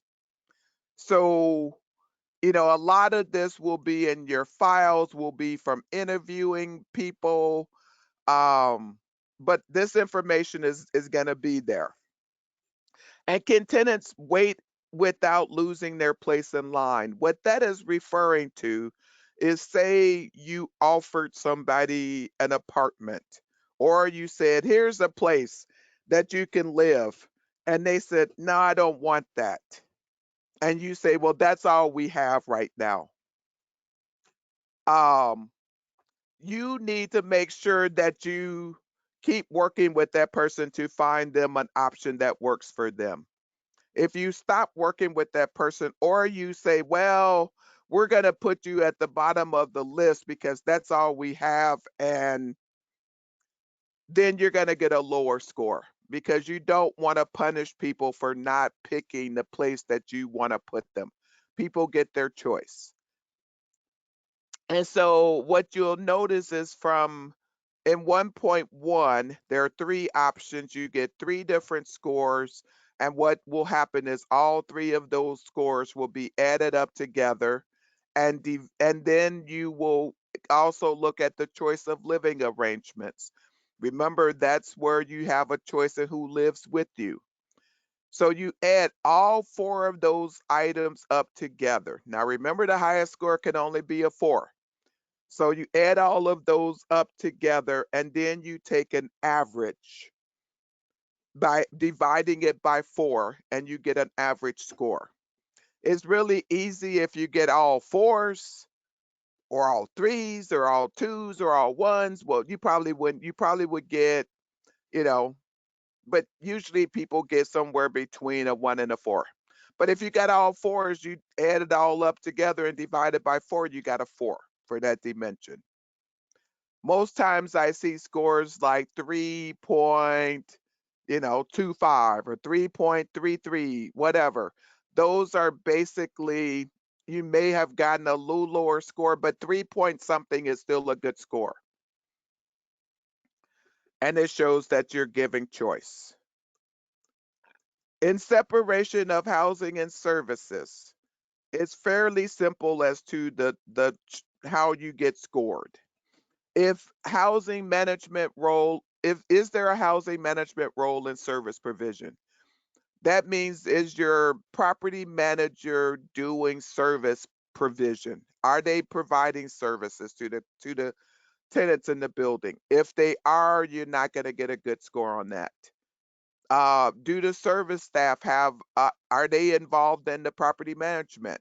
If services is collecting rents or holding people's keys or telling people when they have a rule infraction in the building, that's going to decrease your score. Also, the location of the service providers makes a difference. What is optimal is that the service people shouldn't be in the same building with the people. And if they're in the same building, they should have a separate office from property management. They should not be in the same office with property management. So in this functional separation, you get 3 scores. And those 3 scores are added together and divided by 3. Housing affordability. This one is going to be looking at each person individually. That's why that spreadsheet I showed you a little earlier is crucial, because it makes this part easier. If you don't have a spreadsheet like that, then someone's got to go through every file, or you have to produce all of this information on the spot. But we need to give every person a score. So if your agency's worked with 100 people, we're going to have 100 scores for housing affordability. And each one of those so we'll add all of those 100 scores up, and then we'll divide those 100 scores by 100. And that'll give us the average for what your score is on affordability. And I'm gonna show you another sheet after this one that'll show you how you get those scores for this one. Um, the next thing is the decent and safe, and this is where we're looking at whether or not there have been housing quality standards. Have you done your own housing quality standards, or has someone else done one? If the answer is yes, they get a score, and if it's no, they get a score. And again, this one is for each individual person, so each person is going to get a score. So if you have 100 people and say you're missing a couple of scores for decent and safe, which is highly likely if you're letting people move to where they want to move. For instance, when I was doing housing, I had somebody who wanted to move in and rent a room from somebody. It is not reasonable for me to be going into some private person's house to do a housing quality standards or to be looking at whether or not things work the way they do. Um, the only thing in that case you could maybe do is look at their room, but even that's not going to give you enough information. So if you're missing a couple of housing quality standards for things like that, I wouldn't worry about it. But if you can get the housing quality standards done, that's going to help you in your score, and it's going to show that you're putting people in situations that are healthy for them, or mostly healthy. I mean, people can still choose to move into places we don't all agree with. I've had many tenants choose to move into a place and I didn't like the place and thought it was a bad choice, but it was their choice and I had to abide by it. And that's okay. Some have done really well and some haven't, but it wasn't my choice. It's their choice. The integration um, is a you get a score, and that integration pieces look what we look at is addresses. Where are their addresses? If you have your own property and everybody's in your own building, then they're all going to have the same basic address with just a different apartment number. So your score is going to be low on integration. Um, so so that's integration. If the tenant's rights, right there, we're looking for whether or not their leases. So again, we want to see everybody's lease in their file. And we're also looking to see if there's a stipulation about whether or not they have to comply with program rules. You add those two scores up together, and that's how you get the score for rights of tenancy. Then you go down to excess of housing. Remember, access to housing is, do people have to do anything to prove that they're ready for housing? So this is where we also look at your partners. So if you have partners, it's important that they're educated on this and that they're not blocking people from getting into housing. So we talk to partners, we talk to tenants, we look at files, we look at everything to try to figure out this answer, and then you get a score. The privacy is another one that's a part of this, and this is the extent to which tenants control entry into their housing units. So if you have all the service people have keys and can come into anybody's unit at anytime they want, then that's going to reduce your score. You take those three numbers, you add them up, you divide it by 3, and that's how you get the score to access the housing. If you look at this form, this tells you what the caseload size is. The optimal caseload size is 12 to 15 people per person. Um, So in this one, what we're going to be looking at is, did the tenants get to choose the services they want? Did the tenants get to modify the services? Or is everybody getting the same services? We also look at whether or not people get to change their goals or their what they want to accomplish. Do they get to modify their services? Do they get to say no to services? Um, and we also want to see in as a part of the flexible voluntary services is that the services are provided by a team. So we know that sometimes agencies set up ways that there's one person who goes out and talks to the landlords. There's one person who does this. There's one person who takes the tenants or the clients out to see apartments. We don't want to the see things mixed up that way or divided that way. It is better when a person can work with the same person throughout the process because they don't have to keep telling their story. They don't have to keep educating the staff person on what it is they want and what it is that they're trying to do. So we want to see the whole team be able to do all of the components of this job.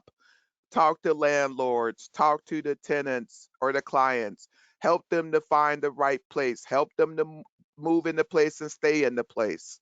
So we want to see all the services being provided by a team, and we also want to see a team meeting to make sure that you're talking about your caseloads so that if you have to be out of the office for whatever reason, somebody on your team can quickly pick up your caseload and deal with it while you're out of the office.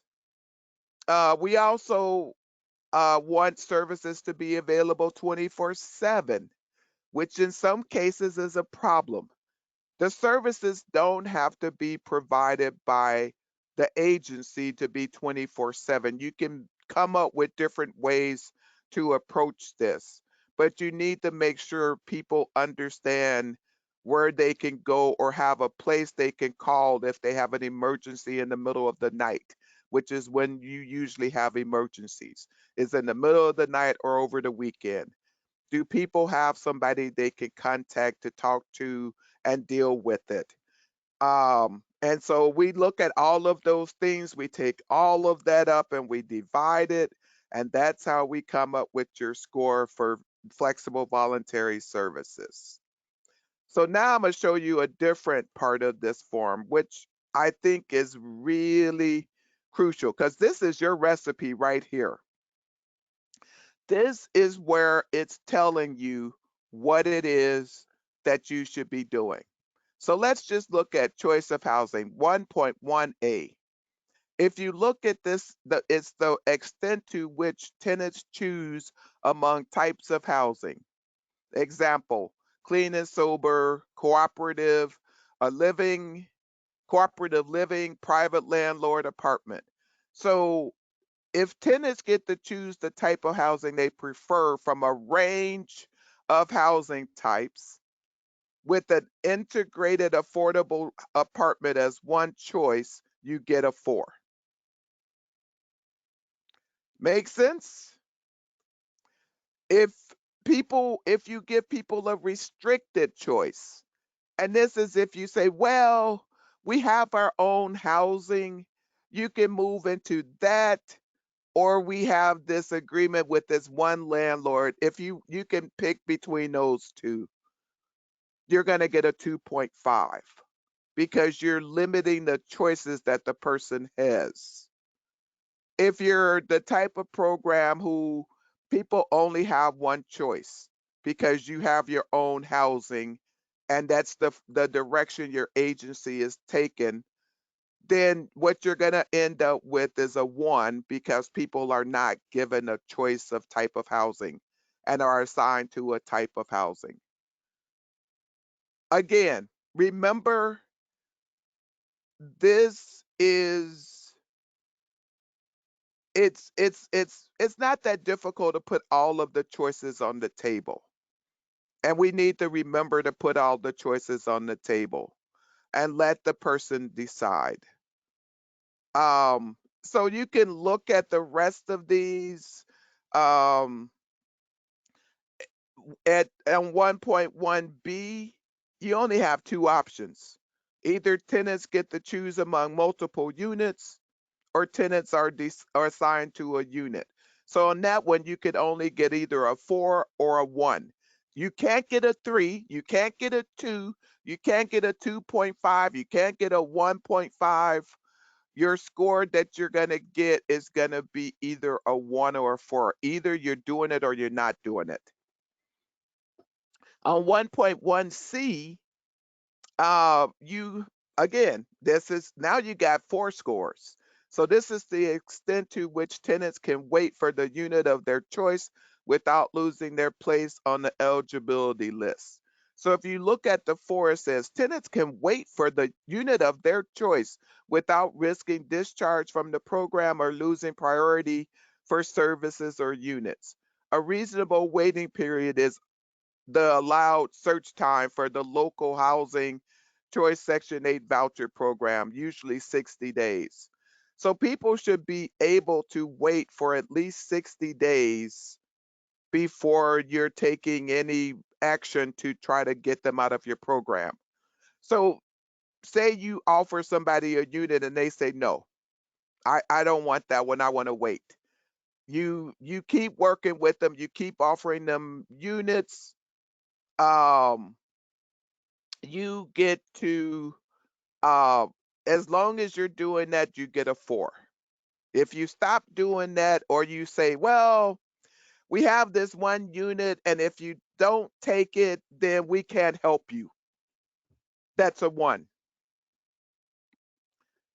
So each you're going to get scores on all of those, and then you'll come up with the score for 1 for choice. So far, is that making sense to people? Are people seeing how this works?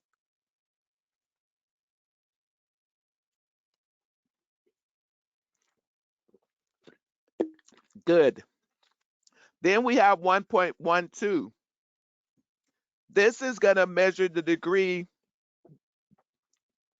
that tenants can choose who lives with them. You can choose your roommates. So that's one of the things that I think a lot of people don't realize is that if people say, I want a roommate, that's great because that means that you can house 2 people, but it also means that you need to give them an option of who is that roommate going to be. Is that roommate going to be somebody they know? We want to try to set it up so they get to choose a roommate or choose somebody who they think is going to fit well with them. So we want to make sure we give them um, options about who's going to be living with them. If they get to choose the members of their household, that's a 4. If they have to have a predetermined household, not of their choosing, but they get to have a private bedroom. So, for instance, you put somebody in a group home, they don't get to decide on who's living with them because they can't, because they're in this apartment, but they get a private bedroom. You get a 2.5. Um, so SROs lose points. Well, it depends on the type of SRO. If it's a type of SRO where it's shared living, where they share a bathroom and a kitchen, and they get a private bedroom, you will lose a point. You would lose, but again, it's not a big deal if you don't have everybody doing it. If you have one person here and one person there put into this situation, that's going to reduce your score, but it's not going to take you to a 1. So again, you got to think about this. it's okay if it's one here and there, but if all of your people are in this same situation, then red lights go off and people think, oh, how not everybody's going to be choosing to be living in a group home or this SRO that has shared, bathrooms and shared kitchens. So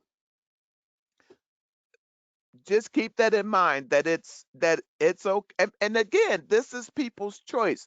A tenant can decide to live in a place where they have just a private bedroom, and we're okay about that. So I see questions. What if it was the tenant's choice to live in a group home? uh as long as it's documented that that was their choices, then that again, remember I told you you're never going to get a perfect score. Remember that. And I asked you, why did you think you would never get a perfect score? And some people correctly identified choice as being the barrier to getting a perfect score. Again, your tenants can choose this, your clients can choose this. They can choose whatever it is that they want. You need to show that choice in the file. Make sure you document it. Use their own words as much as possible. And as long as you're giving them choice and you're showing it and they're choosing those units, that's fine. Here's where a problem will arise. Say you have a caseload size of 15, and on your caseload, all 15 people decide to go into a group home. Do you think all 15 people would decide that a group home is the right place for them?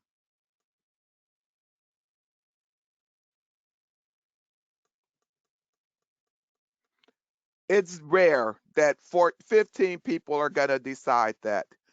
What will happen is if you have everybody on your caseload going into a group home, it's going to be questioned about whether or not you're giving people choice. If you have one person out of 15 going into it or two out of 15, nobody's going to think about it. Nobody's going to be like, oh, they're going to be like, as long as you show it in the file and your documentation backs it up, two people chose it. No big deal. It doesn't affect you that much. I'm trying to read some of all of our project-based facilities are SROs, even where we have studios. It, it, I, I've worked in SROs. Our SROs had private baths and private kitchenettes, so they were apartments. Um, and people could choose to live there, or we had to work with them to live someplace else. I personally think we need more project-based facilities for couples in Seattle. I would think that you would want to have that as well. Um, but again, um, it's really about whether or not you if it's everybody or just a couple of people here and there. So that's choice. And now that's how you get your scores. That's what they're looking at. So the functional separation of services and housing. What they're looking at is the housing management staff has no authority or role in providing social services. So if you have property management and um they are your property management is only doing property management, you have no worries there. If your property management is also one of the people who is doing services, you got a problem. You're not gonna score well on this. Um, so this is really about how your agency set up, and this is more or less for people who have their own housing. You can set up your own housing in a way that you can have some separation of housing and services. That's an agency issue. That's an agency decision. Everybody in the housing, um, you can set it up in a way that the property management is operating as a property management firm in your agency, and the services people are operating as services, and those two functions are separate, and then you can make the best of it and get a higher score on this. But that's an agency decision. If your agency has decided that it wants to have, the same group of people doing everything, including the management of the building and the services provided, then your score is going to be a lower score. Hopefully that makes sense. So if your agency is one of those agencies that has its own housing, you can still get a higher score by doing some of these things that are illustrated in this score sheet. If you separate out the management or the property management from the services, have them in different offices, have them having uh, their own protocols, and having services not having collecting rents or enforcing lease requirements or having keys, you can make the best of that situation that you can with as far as Fidelity is concerned. But if your agency chooses not to do that, that's fine too. That just means that you're gonna have to do well in the other dimensions. Am I making sense so far?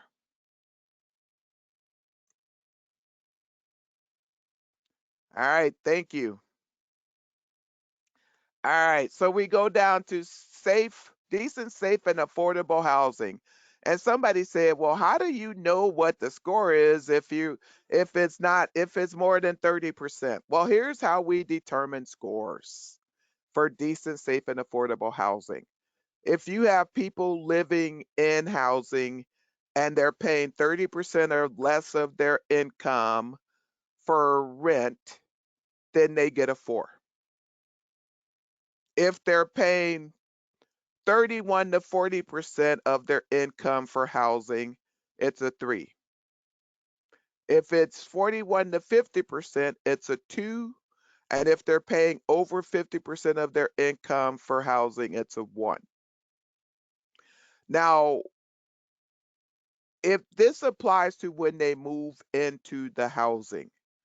So if you got somebody who moves into the housing and all of a sudden gets a job and is making more income, and wants to stay in that apartment, they're going to be over the income limit. They're going to end up having to pay market rate rent, and it's going to take them over this scale. You'll get a 1 for that person. I've gotten 1s for people because the person decided they wanted to live in this place, even though it costs more money. It was their choice.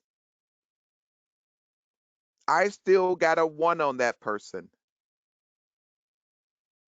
but it wasn't a big deal because I had so many other people that my team and I were working with. That 1 didn't make it didn't really affect our scores that much. But it really is about how your agency, giving people choice is fine. It's just making sure that you're documenting that choice and you are letting people make their decisions. That makes sense. It's so so yes. So every tenant will get a score. So every person on your list, every tenant will get a score. We're going to add all of those scores up together, and then we're going to divide those scores by the number of people. And that will be your score for whether or not people are living in affordable housing. Most times I see scores between 2 to 3 point something. The only time I've ever seen a 4 is when the agency has their own housing and all of that housing is subsidized. We will see a 4 here, but we'll see a lower score on integration. You see how that works? So that this score will be a 4, but their integration score will be a 1. They kind of offset each other. Um, and then the next one is whether or not the units meet housing quality standards. Um, if all of your units meet it, that's a 4. More than likely, a lot, unless all of your housing is subsidized, you might get a 2.5. I've gotten a 2.5 pretty consistently here. And the reason I got a 2.5 was because I had people who moved into places that could not make could not pass an inspection.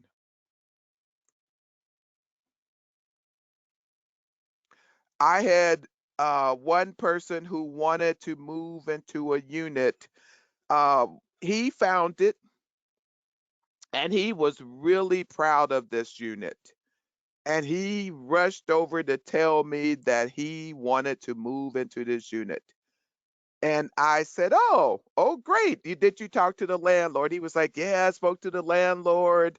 And, I was telling them about this program, and the landlord, is excited and said I probably could move in. Um, can you come look at the unit with me? And so I said, sure, I'll go look at the unit. I went to the unit.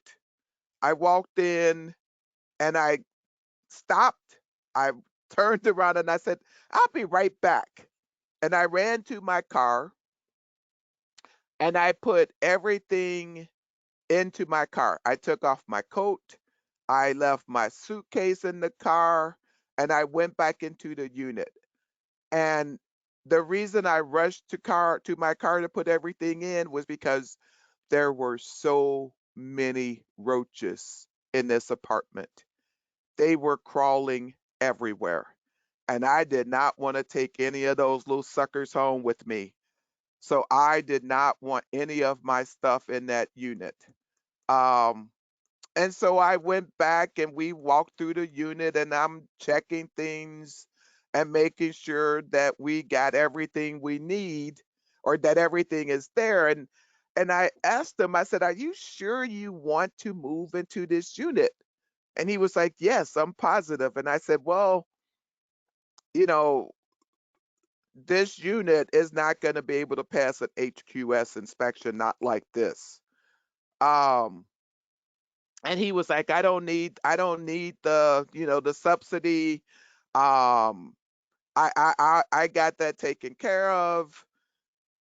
And so what was I supposed to say? No, you can't move into this unit.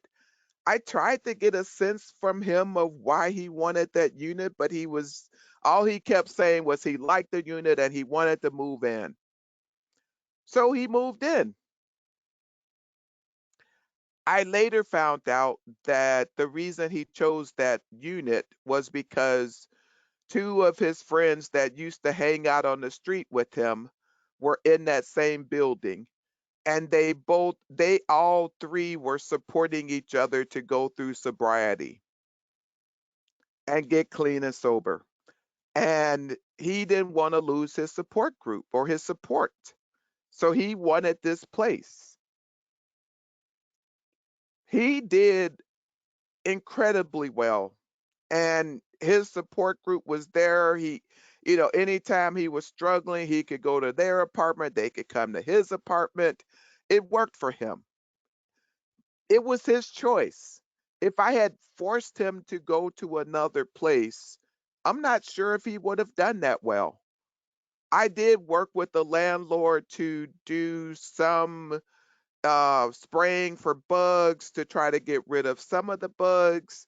It reduced it some, but it was not, it never was roach free, but it at least reduced some of it. Um, but he did well.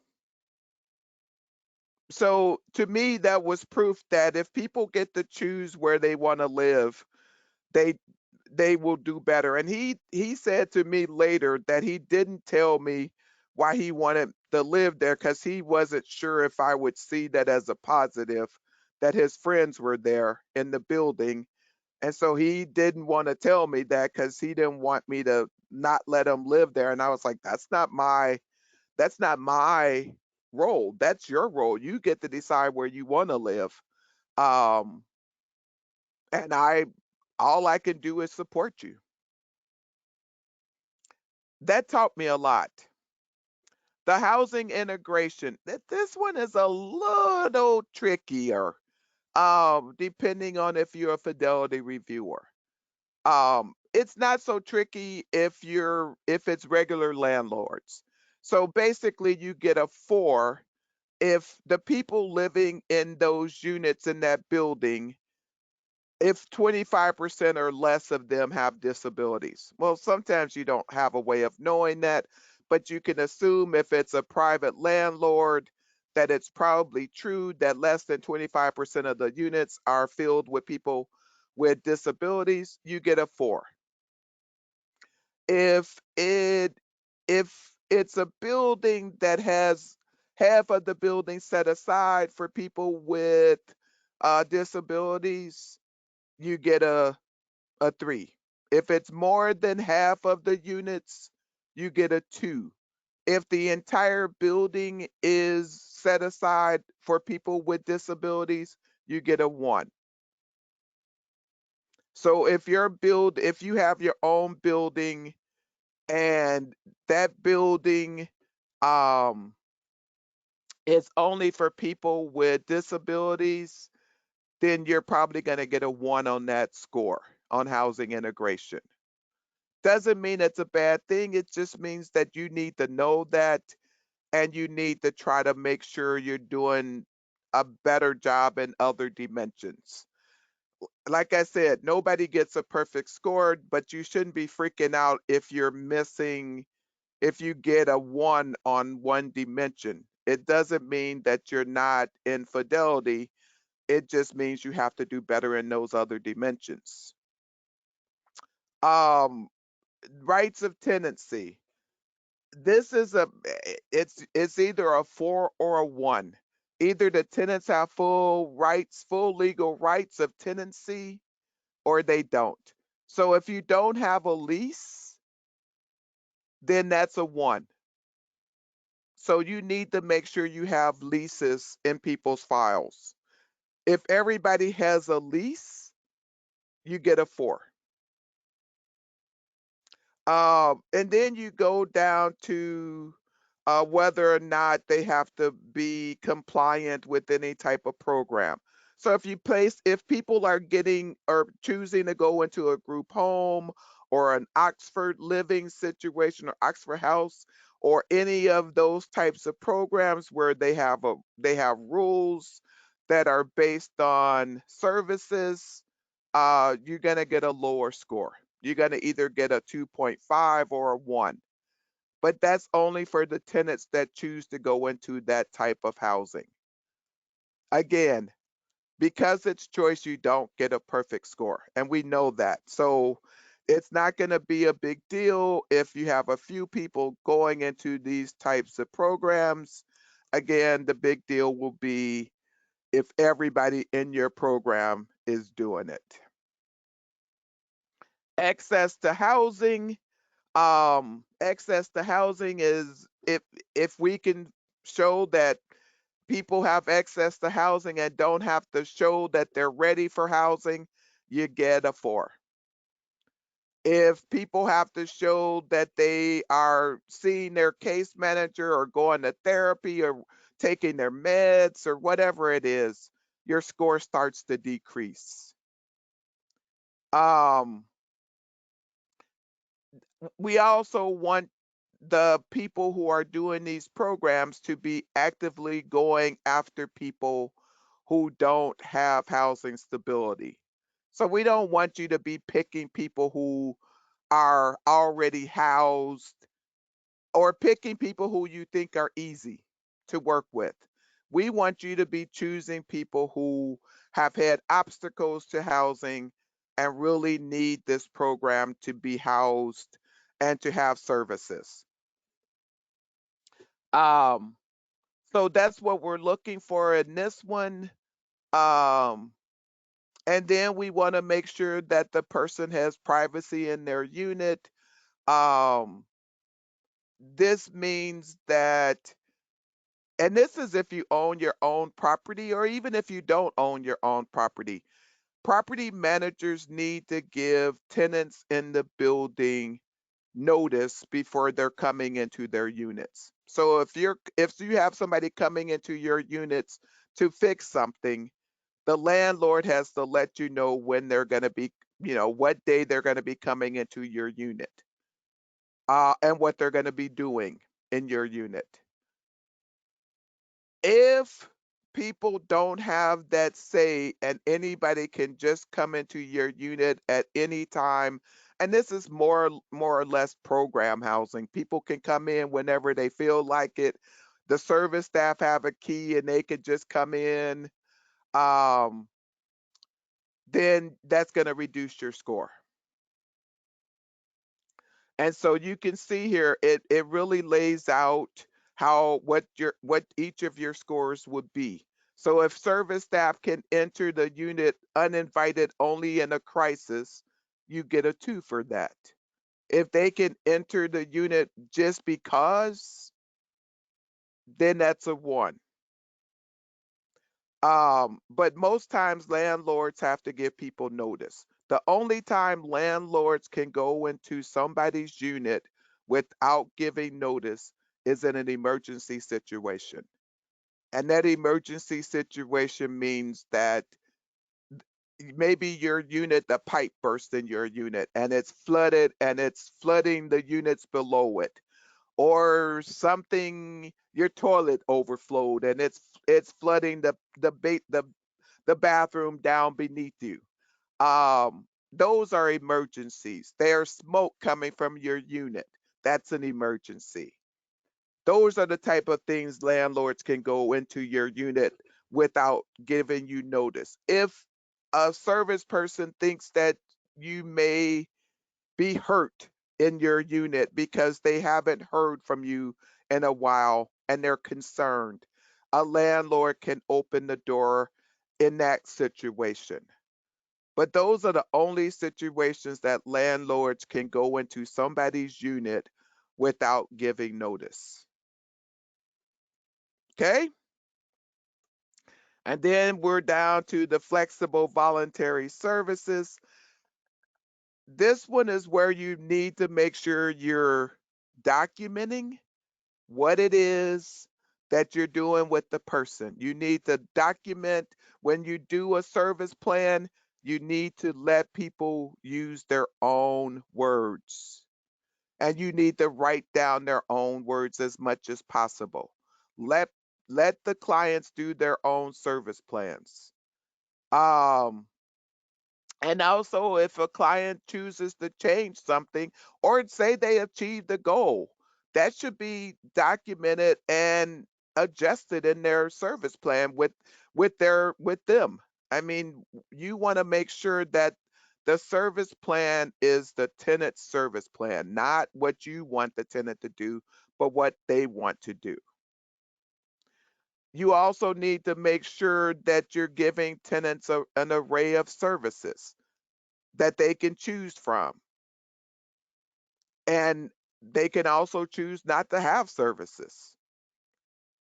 So this really becomes something that your agency can control. What do you offer people? There are lots of things you can offer people to keep them engaged, to help them with their goals. If a person's goal is to get a job, I'm going to make sure I connect them with an employment program. And that employment program, I'm going to be monitoring them, the program, and monitoring how my client is doing with that program to make sure I'm up to date on that. And also, if they get a job, I know that that might affect their rent amount. And so my job will be to help them figure out, how much income they can earn and live in this building, and when is their rent going to change. Because if you're in subsidized housing and your income changes, your rent changes.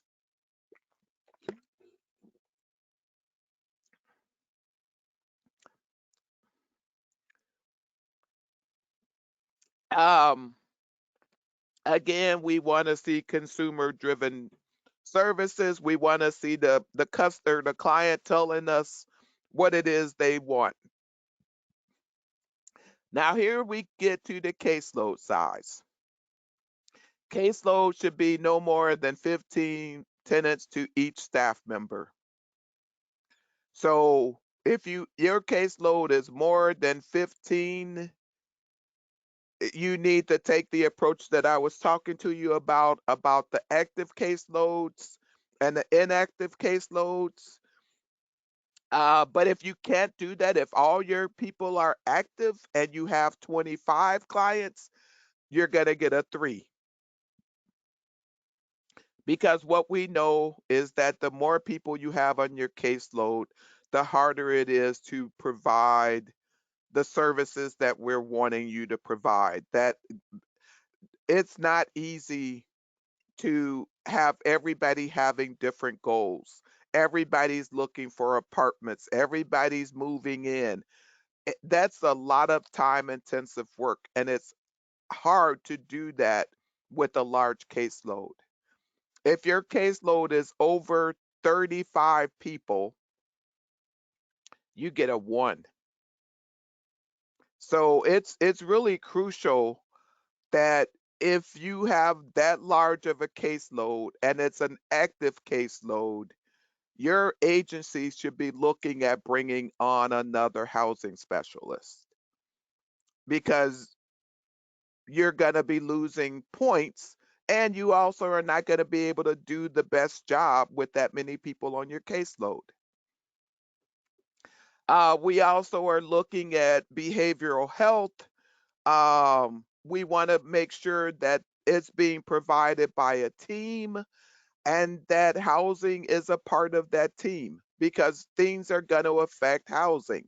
If somebody's on medication and they change their medication, that could be a recipe for disaster if the housing specialist doesn't know and this person starts having strange behavior because of a change in medication. That means the staff person won't be in the know and will be trying to figure out what's going on. And the landlord will be calling you, asking you questions, and you don't want to sit there and say, I don't know, I don't know, I don't know. You want to be in the picture. You don't I wouldn't necessarily tell the landlord about a person's medication, but I would say there's some physical issues going on and we're addressing those, and we're gonna work on that. But you do need to be a part of that team. You don't want to not be a part of that team, because things will affect housing. Um, and then you got 77.4C, that's looking at how often are your services provided. Are services available 24/7? That's a 4 if they are. If they're not, if they're flexible schedules but not 24/7, you get a 3. If their services are 8 to 5, Monday through Friday, with some weekend availability, you can get a 2. If the services are just Monday through Friday, 8 to 5, you get a 1. Now, you can supplement services in different ways. It doesn't have to always be all of your staff. I know agencies who have people on call in the evening and on the weekends, and it rotates like they have a cell phone. And when it's your week, you have that cell phone, and anytime there's an emergency and you get a call, you take it. The next week, it goes to somebody else. I know agencies that do it that way. I know agencies who are saying, we're only going to do 8 to 5, and anything outside of that, we want people to call um, a hotline number. That's if that's what your agency chooses to do, that's fine. But at least if you see this, you know what the expectation is um, for your agency. Does this make sense? I know I've thrown a lot of information at you, but I just wanted to take some time to see if you have questions or if there's something that you're like, that seems weird or that makes no sense. Please ask. I would like to take these last about 10 minutes to see if there are questions or thoughts or is this crystal clear?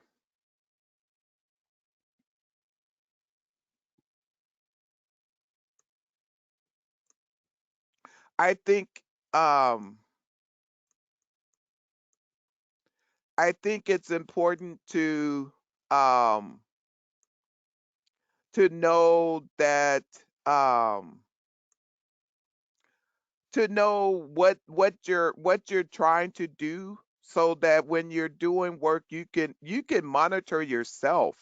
I mean, this sheet is available to anybody who wants to look at it. And if you want to monitor what you're doing and making sure that you're doing the right things, I think that's fine. I mean, it to me this is what you I would have this copy up and make sure that I can do that. I know what I'm doing. I would keep a copy of this and I would be monitoring it to make sure that I am doing what I need to do. So, any questions, any thoughts, any final thoughts before we stop for today? Now, we're going to be meeting again on Thursday, right? Everybody know that this is a two-parter, right? So we will meet again on Thursday. And if you think of any questions between now and then, please write them down and be prepared to ask questions on Thursday. Um, would really curious to know where you're at as far as your learning is concerned. Um, but that's all I have for you today. Um, so anyway, so let's meet on Thursday. I'm gonna give you 8 minutes of your day back to you. I hope you have a good day, and I'm looking forward to Thursday. Talk to you then. Bye, everybody.